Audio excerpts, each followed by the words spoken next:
ਅੱਜ ਅਸੀਂ ਉਹਨਾਂ ਕੁੜੀਆਂ ਦੀ ਜ਼ਿੰਦਗੀ ਦੇ ਬਾਰੇ ਗੱਲ ਕਰਾਂਗੇ। ਤੁਸੀਂ ਵੀ ਹੈਰਾਨ ਹੋ ਜਾਓਗੇ ਕਿ ਜਦੋਂ ਆਰਕੈਸਟਰਾ ਵਾਲੇ ਗਰੁੱਪ ਦੇ ਵਿੱਚ ਕੁੜੀਆਂ ਆਉਂਦੀਆਂ ਨੇ ਤਾਂ ਉਹਨਾਂ ਨੂੰ ਕੀ ਕੁਝ ਸਾਹਮਣਾ ਕਰਨਾ ਪੈਂਦਾ ਹੈ, ਉਹ ਕੀ ਕੁਝ ਹੰਡਾਉਂਦੀਆਂ ਨੇ, ਕਿਸ ਤਰ੍ਹਾਂ ਉਹਨਾਂ ਦੇ ਜਿਹੜੀ ਹੈ ਆਰਥਿਕ ਲਾਚਾਰੀਆਂ ਦਾ ਸ਼ਿਕਾਰ ਵੀ ਹੁੰਦੀਆਂ ਨੇ। ਜਿਹੜੀਆਂ ਕੁੜੀਆਂ ਹੁੰਦੀਆਂ ਨੇ ਉਹਨਾਂ ਨੇ ਆਪਣੀ ਪਰਫਾਰਮੈਂਸ ਦੇਣੀ ਹੁੰਦੀ ਹੈ। ਜੇ ਉਹਨਾਂ ਦੀ ਚੰਗੀ ਹੋਊਗੀ, ਕੰਮ ਚੰਗਾ ਹੋਊਗਾ ਤਾਂ ਲੋਕ ਜਿਹੜੇ ਉਹਨੂੰ ਪਸੰਦ ਕਰਨਗੇ, ਉਹਨਾਂ ਦੀ ਡਿਮਾਂਡ ਵਧੂਗੀ ਤਾਂ ਅਗਲੀ ਵਾਰ ਉਹਨੂੰ ਲੈ ਕੇ ਆਉਣਗੇ। ਅਤੇ ਜੇ ਉਹਨਾਂ ਦਾ ਕੰਮ ਨਹੀਂ ਪਸੰਦ ਆਊਗਾ ਤਾਂ ਲੋਕ ਨਹੀਂ ਪਸੰਦ ਕਰਦੇ, ਉਹਦੀ ਉਨੀ ਡਿਮਾਂਡ ਨਹੀਂ ਹੁੰਦੀ।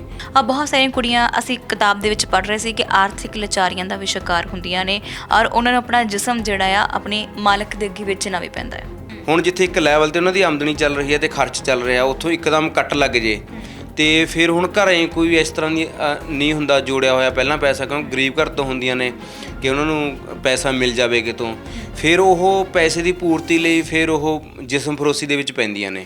ਲਗਭਗ ਇਹੀ ਹੁੰਦਾ ਕਿ ਉਹਨਾਂ ਨੂੰ ਕੋਲਡ ਡਰਿੰਕ ਦੇ ਵਿੱਚ ਪੈਗ ਦੇ ਦਿੰਦੇ ਆ, ਸ਼ਰਾਬ ਦੇ ਦਿੰਦੇ ਆ ਅਤੇ ਸ਼ਰਾਬ ਪੀ ਕੇ ਫਿਰ ਉਹ ਕੁੜੀਆਂ ਨੂੰ ਉਹ ਝਿਜਕ ਨਹੀਂ ਆਉਂਦੀ ਹੈ ਨਾ, ਜਾਂ ਉਹ ਨਸ਼ੇ ਦੇ ਵਿੱਚ ਹੋ ਜਾਂਦੀਆਂ ਨੇ ਅਤੇ ਫਿਰ ਉਹ ਨੱਚਦੀਆਂ ਨੇ। ਫਿਰ ਹੌਲੀ ਹੌਲੀ ਉਹਨਾਂ ਦਾ ਜਿਹੜਾ ਝਿਜਕ ਉਹ ਖੁੱਲ੍ਹ ਜਾਂਦੀ ਹੈ।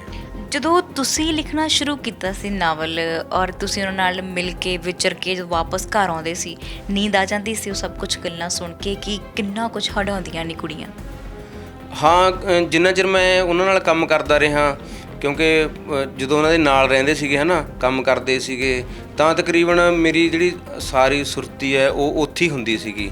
ਅਤੇ ਉਹਨਾਂ ਬਾਰੇ ਸੋਚਣਾ ਅਤੇ ਉਹਨਾਂ ਦੀ ਮਾਨਸਿਕਤਾ ਬਾਰੇ ਸੋਚਣਾ ਕਿ ਉਹ ਕੀ ਸੋਚਦੀ ਹੋਊ, ਕੀ ਮਹਿਸੂਸ ਕਰਦੀ ਹੋਊਗੀ। ਕੋਈ ਪ੍ਰੋਗਰਾਮ ਚੱਲ ਰਿਹਾ, ਉੱਥੇ ਕੁਛ ਹੋ ਗਿਆ, ਕਦੇ ਲੜਾਈ ਹੋ ਗਈ, ਉਸ ਤਰ੍ਹਾਂ ਦੇ ਸੁਪਨੇ ਆਉਣੇ, ਉਸੇ 'ਚ ਹੀ ਮਤਲਬ ਉਹਨਾਂ ਚਿਰ ਆਪਣੇ 'ਤੇ ਉਹ ਚੀਜ਼ ਹਾਵੀ ਰਹਿੰਦੀ ਹੈ ਇੱਕ ਰਾਈਟਰ ਦੇ ਸਿਰ 'ਤੇ ਉੱਪਰ। ਜਾਂ ਆਪਾਂ ਇਹ ਕਹਿ ਲਓ ਕਿ ਰਾਈਟਰ ਜਿਹੜਾ ਤੇ ਕੰਮ ਕਰ ਰਿਹਾ ਹੋਵੇ ਉਸ ਸੰਸਾਰ ਦੇ ਵਿੱਚ ਉਹ ਵਿਚਰਦਾ ਰਹਿੰਦਾ ਹੈ ਜਿੰਨਾ ਚਿਰ ਉਹ ਕੰਮ ਕੰਪਲੀਟ ਨਹੀਂ ਕਰ ਲੈਂਦਾ। ਇੱਕ ਕਹਾਵਤ ਹੈ ਕਿ ਮੱਲ ਭਲਵਾਨ ਅਤੇ ਕੰਜਰੀ ਦਾ ਬੁਢਾਪਾ ਜਿਹੜਾ ਉਹ ਬਹੁਤ ਦਰਦਨਾਕ ਹੁੰਦਾ ਹੈ।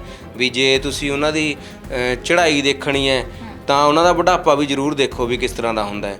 ਅਤੇ ਇਸ ਤਰ੍ਹਾਂ ਇਹਨਾਂ ਦਾ ਮਤਲਬ ਜਿਹੜੀ ਪਿਛਲੀ ਜ਼ਿੰਦਗੀ ਆ ਉਹ ਵੀ ਦੇਖਣ ਵਾਲੀ ਬਣਦੀ ਹੈ। ਜਿਹੜਾ ਅਵਾਰਡ ਆ ਉਹ ਪਾਠਕਾਂ ਨੂੰ ਮੰਨਦਾ, ਕਿਉਂਕਿ ਪਾਠਕਾਂ ਤੋਂ ਵੱਡਾ ਕੋਈ ਅਵਾਰਡ ਨਹੀਂ। ਜੇ ਤੁਹਾਨੂੰ ਕੋਈ ਪਾਠਕ ਪਸੰਦ ਕਰਦਾ ਤਾਂ ਉਹ ਸਭ ਤੋਂ ਵੱਡਾ ਅਵਾਰਡ ਹੈ। ਅਤੇ ਪਾਠਕਾਂ ਨੇ ਮੇਰੀਆਂ ਕਿਤਾਬਾਂ ਨੂੰ ਬਹੁਤ ਪਿਆਰ ਦਿੱਤਾ, ਉਹਨਾਂ ਦੇ ਕਈ ਐਡੀਸ਼ਨ ਛਪੇ।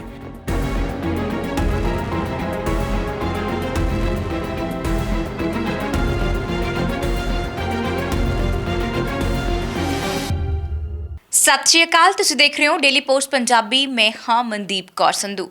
ਕਲਪਨਾ ਦੇ ਅੰਬਰਾਂ 'ਚ ਉਡਾਰੀਆਂ ਮਾਰਦੇ ਹੋਏ ਲੇਖਕ ਬਹੁਤ ਸਾਰੇ ਸਮਾਜ ਦੇ ਉਸ ਕੌੜੇ ਸੱਚ ਨੂੰ ਬਿਆਨ ਕਰਦੇ ਨੇ। ਕਲਪਨਾ ਦੇ ਨਾਲ ਉਹ ਸਮਾਜ ਦੇ ਯਥਾਰਥ ਨੂੰ ਵੀ ਪੇਸ਼ ਕਰਨ ਦੇ ਵਿੱਚ ਆਪਣਾ ਮੁੱਢਲਾ ਫਰਜ਼ ਸਮਝਦੇ ਨੇ। ਅੱਜ ਕੱਲ੍ਹ ਇੱਕ ਨਾਵਲ ਬੜਾ ਚਰਚਾ ਦਾ ਵਿਸ਼ਾ ਬਣਿਆ ਹੋਇਆ ਹੈ ਜਿਸ ਦਾ ਨਾਮ ਹੈ ਨਾਚ ਫਰੋਸ਼। ਲਿਖਿਆ ਹੋਇਆ ਪ੍ਰਗਟ ਸਿੰਘ ਸਤੌਜ ਹੋਣਾ ਨੇ। ਨਾਚ ਫਰੋਸ਼ ਇੱਕ ਐਸਾ ਨਾਵਲ ਹੈ ਜੋ ਕਿ ਆਰਕੈਸਟਰਾ ਦੀ ਉਸ ਜ਼ਿੰਦਗੀ ਨੂੰ ਬਿਆਨ ਕਰਦਾ ਹੈ ਕਿ ਕਿਸ ਤਰ੍ਹਾਂ ਕੁੜੀਆਂ ਇਸ ਜ਼ਿੰਦਗੀ ਦਾ ਹਿੱਸਾ ਬਣਦੀਆਂ ਨੇ, ਆਰਕੈਸਟਰਾ ਵਾਲੀ ਲਾਈਨ ਦੇ ਵਿੱਚ ਆਉਂਦੀਆਂ ਨੇ, ਕੀ ਕੁਛ ਬੀਤਦਾ ਹੈ, ਆਰਥਿਕ ਲਾਚਾਰੀਆਂ ਹੁੰਦੀਆਂ ਨੇ, ਜਾਂ ਕਈਆਂ ਦੀ ਇਹ ਕਹਿ ਲਓ ਕਿ ਬੜਾ ਸ਼ੌਂਕ ਹੁੰਦਾ ਉਹਨਾਂ ਇਸ ਲਾਈਨ ਦੇ ਵਿੱਚ ਆਉਣ ਦਾ। ਕਾਫੀ ਸਮਾਂ ਉਹਨਾਂ ਦੇ ਨਾਲ ਬਿਤਾ ਚੁੱਕੇ ਨੇ। ਸੋ ਇੱਕਦਮ ਇਹ ਨਾਵਲ ਲਿਖਣਾ, ਇਸ ਵਿਸ਼ੇ ਨੂੰ ਚੁਣਨਾ, ਇਹ ਬੜਾ ਸੰਜੀਦਗੀ ਵਿਸ਼ਾ ਹੈ। ਸੋ ਕਿਸ ਤਰ੍ਹਾਂ ਸ਼ੁਰੂਆਤ ਕਰਦੇ ਨੇ, ਉਹਨਾਂ ਨੇ ਹੋਰ ਬਹੁਤ ਸਾਰੇ ਨਾਵਲ ਲਿਖੇ ਹੋਏ ਨੇ। ਸੋ ਕੌਮੀ ਪੁਰਸਕਾਰ ਵੀ ਮਿਲ ਚੁੱਕੇ ਨੇ ਉਹਨਾਂ ਨੂੰ। ਉਹਨਾਂ ਦੀ ਜ਼ਿੰਦਗੀ ਦੇ ਬਹੁਤ ਸਾਰੇ ਸਫ਼ਰ ਬਾਰੇ ਅਸੀਂ ਗੱਲਬਾਤ ਕਰਨ ਦੇ ਲਈ ਅੱਜ ਉਹਨਾਂ ਦੇ ਘਰ ਪਹੁੰਚੇ ਹੋਏ ਹਾਂ। ਸਭ ਤੋਂ ਪਹਿਲਾਂ ਅਸੀਂ ਡੇਲੀ ਪੋਸਟ ਪੰਜਾਬੀ ਤੇ ਪ੍ਰਗਟ ਸਿੰਘ ਸਤੌਜ ਹੋਣਾ ਦਾ ਸਵਾਗਤ ਕਰਾਂਗੇ। ਸਤਿ ਸ਼੍ਰੀ ਅਕਾਲ ਸਰ। ਸ਼ੁਕਰੀਆ ਮਨਦੀਪ, ਅਤੇ ਡੇਲੀ ਪੋਸਟ ਪੰਜਾਬ ਦਾ ਬਹੁਤ ਬਹੁਤ ਸ਼ੁਕਰੀਆ ਕਿ ਮੈਨੂੰ ਗੱਲਬਾਤ ਕਰਨ ਦਾ ਮੌਕਾ ਦਿੱਤਾ ਤੁਸੀਂ ਜੀ। ਸਭ ਤੋਂ ਪਹਿਲਾਂ ਕਿ ਨਾਚ ਫਰੋਸ਼ ਬਹੁਤ ਖੂਬਸੂਰਤ ਉਸ ਲਿਖਿਆ ਗਿਆ ਹੈ ਔਰ ਇਸ ਜ਼ਿੰਦਗੀ ਨੂੰ ਦਰਸਾਇਆ ਗਿਆ, ਇੱਕ ਦਰਦਨਾਕ ਤਸਵੀਰ ਨੂੰ ਬਾਖੂਬੀ ਬਿਆਨ ਕਰਦੇ। ਅਸੀਂ ਗੱਲਬਾਤ ਕਰਾਂਗੇ ਇਹਦੇ 'ਤੇ ਵੀ, ਪਰ ਸਭ ਤੋਂ ਪਹਿਲਾਂ ਕਿ ਤੁਹਾਡੇ ਸਫ਼ਰ ਦੀ ਸ਼ੁਰੂਆਤ ਕਦੋਂ ਹੁੰਦੀ ਹੈ, ਤੁਸੀਂ ਲੇਖਣੀ ਵੱਲ ਕਦੋਂ ਆਉਂਦੇ ਆ? ਮੈਂ ਤਕਰੀਬਨ 9ਵੀਂ 10ਵੀਂ ਦੇ ਵਿੱਚ ਤਕਰੀਬਨ 1995-96 ਦੇ ਵਿੱਚ ਲਿਖਣਾ ਸ਼ੁਰੂ ਕੀਤਾ ਸੀਗਾ। ਉਦੋਂ ਬਸ ਵੈਸੇ ਹੀ ਤੁੱਕਬੰਦੀ ਸੀਗੀ। ਅਤੇ ਉਂਝ ਮੈਂ ਤਕਰੀਬਨ 2000 ਦੇ ਵਿੱਚ ਮੇਰੀ ਪਹਿਲੀ ਕਹਾਣੀ ਜਿਹੜੀ ਪੰਜਾਬੀ ਟ੍ਰਿਬਿਊਨ ਦੇ ਵਿੱਚ ਛਪੀ ਸੀ। ਅਤੇ ਤਕਰੀਬਨ ਜੇ ਮੈਂ ਕਹਾਂ ਵੀ ਸਹੀ ਤੌਰ 'ਤੇ ਮੈਂ BA ਦੇ ਵਿੱਚ ਲਿਖਣਾ ਸ਼ੁਰੂ ਕੀਤਾ ਸੀਗਾ। ਅਤੇ ਮੇਰਾ ਜਿਹੜਾ ਪਹਿਲਾ ਨਾਵਲ ਆ ਉਹ BA ਦੇ ਵਿੱਚ ਮੈਂ ਸਟਾਰਟ ਕੀਤਾ ਸੀ ਲਿਖਣਾ। ਹਾਂਜੀ। ਸੋ ਉਸ ਤੋਂ ਬਾਅਦ ਲਗਾਤਾਰ ਤੁਹਾਡੀਆਂ ਕਿਤਾਬਾਂ ਆਉਣੀਆਂ ਸ਼ੁਰੂ ਹੋ ਗਈਆਂ, ਸੰਪਾਦਕ ਆਏ, ਕਹਾਣੀਆਂ ਆਈਆਂ, ਫਿਰ ਨਾਵਲ ਆਉਣੇ ਸ਼ੁਰੂ ਹੋਏ, ਬਹੁਤ ਸਾਰੇ ਅਵਾਰਡ ਤੁਹਾਡੇ ਹਿੱਸੇ ਪਏ ਨੇ। ਮੈਂ ਜਾਣਨਾ ਚਾਹਾਂਗੀ ਕਿ ਕਿਹੜੇ-ਕਿਹੜੇ ਕਿਤਾਬਾਂ ਨੂੰ, ਕਿਹੜੇ-ਕਿਹੜੇ ਨਾਵਲ ਨੂੰ ਜਿਹੜੇ ਨੇ ਅਵਾਰਡ ਹੁਣ ਤੱਕ ਮਿਲ ਚੁੱਕੇ ਨੇ? ਬਾਕੀ ਸਭ ਤੋਂ ਪਹਿਲਾਂ ਤਾਂ ਮੈਂ ਜਿਹੜਾ ਅਵਾਰਡ ਆ ਉਹ ਪਾਠਕਾਂ ਨੂੰ ਮੰਨਦਾ, ਕਿਉਂਕਿ ਪਾਠਕਾਂ ਤੋਂ ਵੱਡਾ ਕੋਈ ਅਵਾਰਡ ਨਹੀਂ। ਜੇ ਤੁਹਾਨੂੰ ਕੋਈ ਪਾਠਕ ਪਸੰਦ ਕਰਦਾ ਹੈ ਤਾਂ ਉਹ ਸਭ ਤੋਂ ਵੱਡਾ ਅਵਾਰਡ ਹੈ। ਅਤੇ ਪਾਠਕਾਂ ਨੇ ਮੇਰੀਆਂ ਕਿਤਾਬਾਂ ਨੂੰ ਬਹੁਤ ਪਿਆਰ ਦਿੱਤਾ, ਉਹਨਾਂ ਦੇ ਕਈ ਐਡੀਸ਼ਨ ਛਪੇ। ਅਤੇ ਜੇ ਆਪਾਂ ਉਂਝ ਅਵਾਰਡਾਂ ਦੀ ਗੱਲ ਕਰੀਏ ਤਾਂ ਮੇਰੀ ਕਿਤਾਬ ਜਿਹੜੀ ਗਲਤਮਲਦ ਜ਼ਿੰਦਗੀ ਕਹਾਣੀਆਂ ਦੀ ਹੈ, ਉਹਨੂੰ ਭਾਸ਼ਾ ਵਿਭਾਗ ਵੱਲੋਂ ਪ੍ਰਿੰਸੀਪਲ ਸੁਜਾਨ ਸਿੰਘ ਪੁਰਸਕਾਰ ਮਿਲਿਆ। ਅਤੇ ਤੀਵੀਆਂ ਨਾਵਲ ਨੂੰ ਭਾਰਤੀ ਸਾਹਿਤ ਅਕਾਦਮੀ ਦਾ ਯੁਵਾ ਪੁਰਸਕਾਰ ਮਿਲਿਆ। ਅਤੇ ਖਬਰ ਇੱਕ ਪਿੰਡ ਦੀ ਨਾਵਲ ਨੂੰ ਢਾਹਾਂ ਜਿਹੜਾ ਸਾਹਿਤ ਪੁਰਸਕਾਰ ਉਹ ਮਿਲਿਆ। ਜੀ। ਸੋ ਹੁਣ ਅਸੀਂ ਗੱਲ ਕਰਦੇ ਹਾਂ ਨਾਚ ਫਰੋਸ਼। ਸਭ ਤੋਂ ਪਹਿਲਾਂ ਮੈਂ ਜ਼ਰੂਰ ਦੱਸਣਾ ਚਾਹਾਂਗੀ ਕਿ ਨਾਚ ਫਰੋਸ਼ ਜਦੋਂ ਲਿਖਿਆ ਗਿਆ ਸੀ ਤਾਂ ਉਸ ਦੌਰਾਨ ਇਹ ਨਹੀਂ ਕਿ ਉਹਨਾਂ ਦੀ ਕੋਈ ਜਿਹੜੀ ਜ਼ਿੰਦਗੀ ਨੂੰ ਕੋਈ ਤੋੜ ਮਰੋੜ ਕੇ ਪੇਸ਼ ਕੀਤਾ ਗਿਆ। ਇਹ ਖੁਦ ਆਪ ਉਹਨਾਂ ਦੇ ਵਿਚਕਾਰ ਰਹੇ ਨੇ। ਸਭ ਕੁਝ ਦੇਖਣ ਤੋਂ ਬਾਅਦ, ਉਹਨਾਂ ਦੇ ਰਿਵਿਊ ਲੈਣ ਤੋਂ ਬਾਅਦ ਕਿਤਾਬ 'ਤੇ ਉਸ ਜ਼ਿੰਦਗੀ ਨੂੰ ਜਿਹੜਾ ਲਿਖਿਆ ਗਿਆ। ਸੋ ਸਭ ਤੋਂ ਪਹਿਲਾਂ ਕਿ ਕਿੰਨਾ ਸਮਾਂ ਨਾਚ ਫਰੋਸ਼ ਨੂੰ ਲਿਖਣ 'ਤੇ ਜਿਹੜਾ ਲੱਗਾ ਸੀ? ਨਾਚ ਫਰੋਸ਼ ਨੂੰ ਲਿਖਣ 'ਤੇ ਮੇਰਾ ਤਕਰੀਬਨ 1 ਮਹੀਨੇ ਦੇ ਵਿੱਚ ਮੈਂ ਲਿਖਤਾ ਸੀਗਾ। ਅਤੇ ਉਸ ਤੋਂ ਬਾਅਦ ਮੇਰਾ ਤਕਰੀਬਨ 1.5 ਕਾਂਡ ਰਹਿ ਗਿਆ ਸੀਗਾ। ਅਤੇ ਫਿਰ ਬਹਾ ਜਿਹਾ ਟੁੱਟ ਗਿਆ ਅਤੇ ਉਹ ਮੈਂ ਐਵੇਂ ਛੱਡਤਾ। ਫਿਰ ਤਕਰੀਬਨ ਉਹ ਮੈਂ 6 ਮਹੀਨਿਆਂ ਬਾਅਦ ਲਿਖਿਆ। ਉਂਝ ਜੇ ਮੈਂ ਇਹਤੇ ਕੰਮ ਕਰਨ ਦੀ ਗੱਲ ਕਰਾਂ ਤਾਂ ਤਕਰੀਬਨ ਮੈਨੂੰ 2-2.5 ਸਾਲ ਇਹਤੇ ਕੰਮ ਕਰਨ 'ਤੇ ਲੱਗ ਗਏ ਸੀ। ਪਹਿਲਾਂ ਜੋ ਮੈਂ ਅਨੁਭਵ ਇਕੱਠਾ ਕੀਤਾ, ਜੋ ਵੀ ਮੈਟਰ ਇਸ ਨਾਵਲ ਲਈ ਮੈਨੂੰ ਲੋੜੀਂਦਾ ਸੀਗਾ, ਉਹਦੇ ਲਈ ਤਕਰੀਬਨ ਮੈਨੂੰ 2-2.5 ਸਾਲ ਲੱਗੇ ਸੀ। 2.5 ਸਾਲਾਂ ਦੇ ਵਿੱਚ ਜਦੋਂ ਇਹ ਬੁੱਕ ਰਿਲੀਜ਼ ਹੁੰਦੀ ਹੈ, ਨਾਵਲ ਰਿਲੀਜ਼ ਹੁੰਦਾ ਹੈ, ਤਾਂ ਸਭ ਨੂੰ ਪੜ੍ਹਦੇ ਨੇ ਜੋ ਇਸ ਸਾਹਿਤ ਦੇ ਨਾਲ ਜੁੜੇ ਹੁੰਦੇ ਨੇ।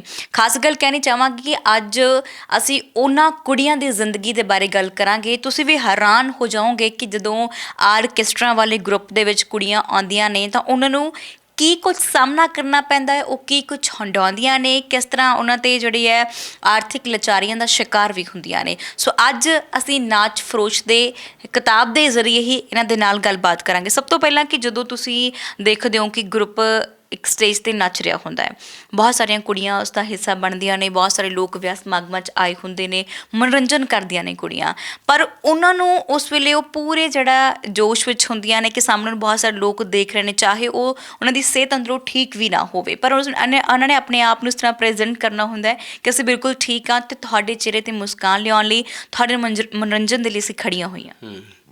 ਬਿਲਕੁਲ ਜੀ। ਅਤੇ ਜਿਹੜੀਆਂ ਕੁੜੀਆਂ ਹੁੰਦੀਆਂ ਨੇ ਉਹਨਾਂ ਨੇ ਆਪਣੀ ਪਰਫੋਰਮੈਂਸ ਦੇਣੀ ਹੁੰਦੀ ਹੈ। ਜੇ ਉਹਨਾਂ ਦੀ ਚੰਗੀ ਹੋਊਗੀ, ਕੰਮ ਚੰਗਾ ਹੋਊਗਾ ਤਾਂ ਲੋਕ ਜਿਹੜੇ ਉਹਨੂੰ ਪਸੰਦ ਕਰਨਗੇ, ਉਹਨਾਂ ਦੀ ਡਿਮਾਂਡ ਵਧੂਗੀ ਤਾਂ ਅਗਲੀ ਵਾਰ ਉਹਨਾਂ ਨੂੰ ਲੈ ਕੇ ਆਉਣਗੇ। ਅਤੇ ਜੇ ਉਹਨਾਂ ਦਾ ਕੰਮ ਨਹੀਂ ਪਸੰਦ ਆਊਗਾ ਤਾਂ ਲੋਕ ਨਹੀਂ ਪਸੰਦ ਕਰਦੇ, ਉਹਦੀ ਉਨੀ ਡਿਮਾਂਡ ਨਹੀਂ ਹੁੰਦੀ। ਅਤੇ ਜੇ ਡਿਮਾਂਡ ਨਹੀਂ ਹੁੰਦੀ ਤਾਂ ਉਹਨਾਂ ਨੂੰ ਪ੍ਰੋਗਰਾਮ ਆਪਾਂ ਨੂੰ ਪਤਾ ਹੀ ਹੈ ਕਿ ਘੱਟ ਮਿਲਣਗੇ। ਸੋ ਉਹ ਕਿਵੇਂ ਵੀ ਹੋਣ, ਚਾਹੇ ਘਰੋਂ ਦੁਖੀ ਹੋਣ ਅਤੇ ਆਰਥਿਕ ਤੌਰ 'ਤੇ ਜਿਵੇਂ ਮਰਜ਼ੀ ਹੋਣ, ਦੁਖੀ ਹੋਣ, ਪਰ ਉਹਨਾਂ ਨੂੰ ਸਟੇਜ ਦੇ ਉੱਪਰ ਆਪਣਾ ਜਿਹੜਾ ਉਹ ਪੂਰਾ ਦੇਣਾ ਪੈਂਦਾ ਹੈ। ਨਾਚ ਫਰੋਸ਼ ਲਿਖਣਾ ਜਦੋਂ ਸ਼ੁਰੂ ਕਰਨਾ ਸੀ, ਤੁਸੀਂ ਉਹਨਾਂ ਦੇ ਵਿੱਚ ਰਹੇ ਸੀ, ਕਿੰਨਾ ਕੁ ਸਮਾਂ ਉਹਨਾਂ ਦੇ ਵਿੱਚ ਬਿਤਾਇਆ ਤੁਸੀਂ ਇਹਨਾਂ ਦੇ ਇਸ ਗਰੁੱਪ ਦੇ ਵਿੱਚ? ਮੈਂ ਇਹਨਾਂ ਦੇ ਗਰੁੱਪ ਦੇ ਵਿੱਚ ਤਕਰੀਬਨ 2-2.5 ਸਾਲ ਰਿਹਾ। ਅਤੇ ਪਹਿਲਾਂ ਮੈਂ ਤਕਰੀਬਨ 6 ਮਹੀਨੇ, ਮੇਰਾ ਦੋਸਤ ਹੈ ਮੁੰਡਾ ਇੱਕ ਰਾਮਾ, ਅਤੇ ਉਹ ਗਰੁੱਪ ਦੇ ਵਿੱਚ ਕੰਮ ਕਰਦਾ ਸੀਗਾ, ਮਤਲਬ ਡੀਲਰ ਸੀਗਾ, ਉਹ ਖੁਦ ਗਰੁੱਪ ਚਲਾਉਂਦਾ ਸੀਗਾ। ਅਤੇ ਮੈਂ ਉਹਦੇ ਨਾਲ ਜਾਂਦਾ ਰਿਹਾ, ਕੁੜੀਆਂ ਦੇ ਘਰਾਂ 'ਚ ਵੀ ਮੈਂ ਗਿਆ, ਅਤੇ ਕਈ ਵਾਰ ਉਹ ਇੱਥੇ ਕੁੜੀਆਂ ਲੈ ਆਉਂਦਾ ਹੈ ਨਾ, ਅਤੇ ਮੈਨੂੰ ਫੋਨ ਕਰਦਾ, ਰੋਟੀ ਵਗੈਰਾ ਉਹਨੇ ਮੰਗਾਉਣੀ ਹੁੰਦੀ, ਅਤੇ ਉਦੋਂ ਫਿਰ ਉਹ ਮੈਨੂੰ ਫੋਨ ਕਰਦਾ ਅਤੇ ਮੈਂ ਲੈ ਕੇ ਜਾਂਦਾ, ਤਾਂ ਉੱਥੇ ਮੈਂ ਕੁੜੀਆਂ ਨਾਲ ਗੱਲਾਂ ਕਰਦਾ ਜਾਂ ਉਹਨਾਂ ਦੇ ਘਰਾਂ 'ਚ ਜਾ ਕੇ ਮੈਂ ਜਦੋਂ ਦੇਖਦਾ, ਅਤੇ ਉਦੋਂ ਫਿਰ ਮੈਨੂੰ ਲੱਗਦਾ ਕਿ ਵੀ ਇਹਨਾਂ ਦਾ ਜਿਹੜਾ ਕਲਚਰ ਹੈ ਉਹ ਆਪਣੇ ਤੋਂ ਬਿਲਕੁਲ ਵੱਖਰਾ ਹੈ। ਅਤੇ ਫਿਰ ਮੈਂ ਸੋਚਿਆ ਕਿ ਵੀ ਇਸ ਦੇ ਉੱਪਰ ਇੱਕ ਨਾਵਲ ਲਿਖਿਆ ਜਾ ਸਕਦਾ ਹੈ। ਅਤੇ ਮੈਂ ਉਹਨੂੰ ਰਾਮੇ ਨਾਲ ਗੱਲ ਕੀਤੀ ਕਿ ਵੀ ਇਸ ਤਰ੍ਹਾਂ ਮੈਂ ਇਹਦੇ 'ਤੇ ਇੱਕ ਨਾਵਲ ਲਿਖਣਾ ਚਾਹੁੰਦਾ, ਅਤੇ ਉਹ ਕਹਿੰਦਾ ਵੀ ਠੀਕ ਹੈ, ਵੀ ਮੈਂ ਤੁਹਾਡੀ ਜਿਹੜੀ ਪੂਰੀ ਮਦਦ ਕਰੂੰਗਾ ਨਾਵਲ ਲਿਖਣ ਦੇ ਵਿੱਚ, ਅਤੇ ਵੀ ਜਿਵੇਂ ਵੀ ਤੂੰ ਚਾਹੇਂਗਾ। ਅਤੇ ਫਿਰ ਉਸ ਤੋਂ ਬਾਅਦ ਮੈਂ ਆਪਣੇ ਘਰਦਿਆਂ ਨੂੰ ਪੁੱਛਿਆ, ਮੇਰੀ ਵਾਈਫ ਨੂੰ ਪੁੱਛਿਆ ਕਿ ਮੈਂ ਇਸ 'ਤੇ ਨਾਵਲ ਲਿਖਣਾ ਚਾਹੁੰਦਾ, ਵੀ ਜੇ ਤੈਨੂੰ ਕੋਈ ਇਤਰਾਜ਼ ਨਹੀਂ। ਤੇ ਉਹ ਵੀ ਕਹਿੰਦੇ ਵੀ ਠੀਕ ਹੈ, ਸਾਨੂੰ ਕੋਈ ਇਤਰਾਜ਼ ਨਹੀਂ, ਜੇ ਤੁਸੀਂ ਲਿਖਣਾ ਚਾਹੁੰਦੇ ਹੋ ਤਾਂ ਲਿਖ ਸਕਦੇ ਹੋ। ਤੇ ਮੈਂ ਉਹਨਾਂ ਨੂੰ ਪੁੱਛਿਆ ਕਿ ਵੀ ਹੁਣ ਚਲੋ ਮੈਂ ਹੁਣ ਅਜੇ ਮੇਰੀ ਸ਼ੁਰੂਆਤ ਹੈ, ਤੇ ਜੇ ਮੈਂ ਹੁਣ ਲਿਖਣਾ ਸ਼ੁਰੂ ਕਰਾਂ ਜਾਂ ਮੈਂ ਉਹਨਾਂ ਦੇ ਕੰਮ ਕਰਨਾ ਸ਼ੁਰੂ ਕਰਾਂ, ਮੈਨੂੰ ਉਹਨਾਂ ਨੇ ਕੁੜੀਆਂ ਨਾਲ ਮਿਲਣਾ ਵੀ ਪਊਗਾ, ਉਹਨਾਂ ਦੇ ਘਰ ਵੀ ਜਾਣਾ ਪਊਗਾ, ਤੇ ਫਿਰ ਤੁਸੀਂ ਅੱਧ ਵਿਚਕਾਰ ਜਾ ਕੇ ਕਹਿ ਦੋ ਕਿ ਵੀ ਨਹੀਂ ਤੂੰ ਬੰਦ ਕਰ ਇਹ, ਵੀ ਫਿਰ ਮੈਨੂੰ ਬੰਦ ਕਰਨਾ ਔਖਾ ਹੋ ਜਾਊਗਾ। ਵੀ ਜੇ ਹੁਣ ਤੁਸੀਂ ਮੈਨੂੰ ਹੁਣ ਜਵਾਬ ਦਿੰਦੇ ਹੋ ਤਾਂ ਮੈਂ ਇੱਥੇ ਹੀ ਛੱਡ ਸਕਦਾ ਆਪਣਾ ਜਿਹੜਾ ਕੰਮ ਹੈ। ਤੇ ਉਹ ਕਹਿੰਦੇ ਨਹੀਂ ਵੀ ਤੁਸੀਂ ਆਪਣਾ ਕਰੋ ਕੰਮ, ਲਿਖੋ ਜ਼ਰੂਰ, ਵੀ ਮੈਨੂੰ ਕੋਈ ਇਤਰਾਜ਼ ਨਹੀਂ। ਤੇ ਫਿਰ ਮੈਂ ਪਹਿਲਾਂ ਇੰਟਰਵਿਊ ਕੀਤੀਆਂ ਕੁੜੀਆਂ ਦੀਆਂ, ਤਕਰੀਬਨ 12 13 15 ਤੱਕ ਮੈਂ ਉਹਨਾਂ ਦੀਆਂ ਮੁਲਾਕਾਤਾਂ ਕੀਤੀਆਂ। ਤੇ ਉਹਨਾਂ ਦੇ ਵਿੱਚ ਵੀ ਮੈਨੂੰ ਲੱਗਿਆ ਕਿ ਵੀ ਜੋ ਆਪਾਂ ਪੁੱਛਣਾ ਚਾਹੁੰਦੇ ਹਾਂ ਹੈ ਨਾ, ਜਾਂ ਜੋ ਆਪਣੇ ਮਨ ਦੇ ਵਿੱਚ ਹੈ ਕਿ ਆਪਾਂ ਇਹਨਾਂ ਤੋਂ ਪਤਾ ਕਰੀਏ, ਤੇ ਉਹ ਕੁੜੀਆਂ ਸਾਨੂੰ ਉਹ ਨਹੀਂ ਦੱਸ ਰਹੀਆਂ ਸੀਗੀਆਂ, ਤੇ ਉਹ ਸਾਨੂੰ ਜੋ ਦੱਸਣਾ ਚਾਹੁੰਦੀਆਂ ਸੀ ਉਹੀ ਦੱਸ ਰਹੀਆਂ ਸੀਗੀਆਂ।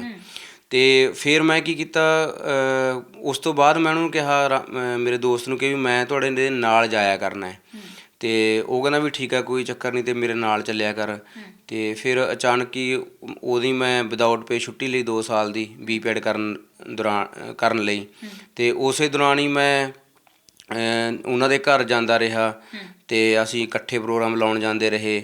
ਤੇ ਉਹ ਜਿਹੜਾ ਮੇਰਾ ਦੋਸਤ ਸੀਗਾ, ਤੇ ਉਹ ਮੈਨੂੰ ਉਹਨਾਂ ਦੇ ਅੱਗੇ ਨਹੀਂ ਦੱਸਦਾ ਸੀਗਾ ਕਿ ਵੀ ਇਹ ਕੋਈ ਲੇਖਕ ਹੈ ਜਾਂ ਇਹ ਕੋਈ ਕਿਤਾਬ ਲਿਖੂਗਾ, ਤੇ ਉਹ ਇਹੀ ਦੱਸਦਾ ਕਿ ਇਹ ਮੇਰਾ ਪਾਰਟਨਰ ਹੈ, ਮੇਰਾ ਹਿੱਸੇਦਾਰ ਹੈ ਨਾ।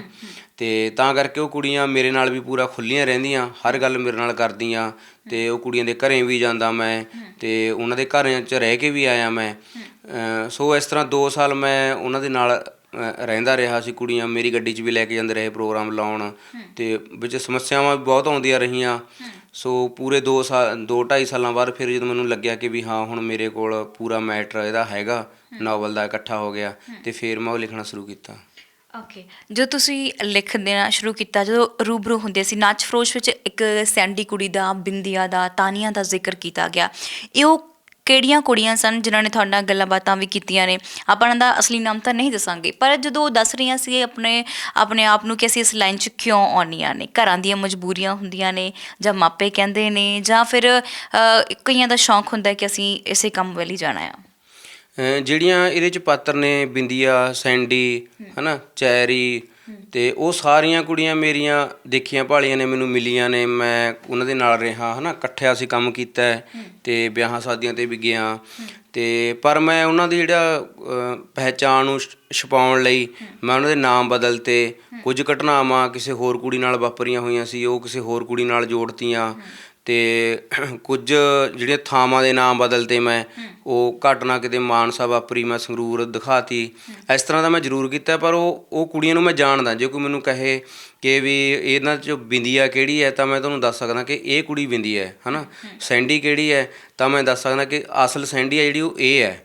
ਤੇ ਇਹ ਅਸਲ ਦੇ ਵਿੱਚ ਇਹ ਕੁੜੀਆਂ ਜਿਹੜੀਆਂ ਸਾਰੀਆਂ ਇਹ ਤਕਰੀਬਨ ਗਰੀਬ ਘਰਾਂ ਦੇ ਵਿੱਚੋਂ ਹੀ ਆਈਆਂ ਹੁੰਦੀਆਂ ਨੇ। ਤੇ ਬਹੁਤੀਆਂ ਇਹਨਾਂ ਦੇ ਵਿੱਚੋਂ ਜ਼ਿਆਦਾਤਰ ਉਹ ਨੇ ਜਿਹੜੀਆਂ ਬੜੀ ਛੋਟੀ ਉਮਰ ਦੇ ਵਿੱਚ ਵਿਆਹੀਆਂ ਗਈਆਂ, ਤੇ ਫਿਰ ਉਸ ਤੋਂ ਬਾਅਦ ਉਹਨਾਂ ਦੇ ਜਲਦੀ ਹੀ ਤਲਾਕ ਹੋ ਗਏ, ਤੇ ਉਹਨਾਂ ਦੇ ਘਰਦਿਆਂ ਨੇ ਛੱਡਤੀਆਂ। ਹੁਣ ਪੇਕੇ ਗਈਆਂ ਤਾਂ ਪੇਕਿਆਂ ਨੇ ਵੀ ਕਿੰਨਾ ਕੁ ਚਿਰ ਉਹ ਰੱਖਣੀਆਂ ਸੀਗੀਆਂ, ਕਿਉਂਕਿ ਉਹ ਪੇਕੇ ਵੀ ਖੁਦ ਗਰੀਬ ਨੇ, ਉਹ ਵੀ ਵਿਚਾਰੇ ਸਾਂਭ ਸੰਭਾਲ ਨਹੀਂ ਕਰ ਸਕਦੇ।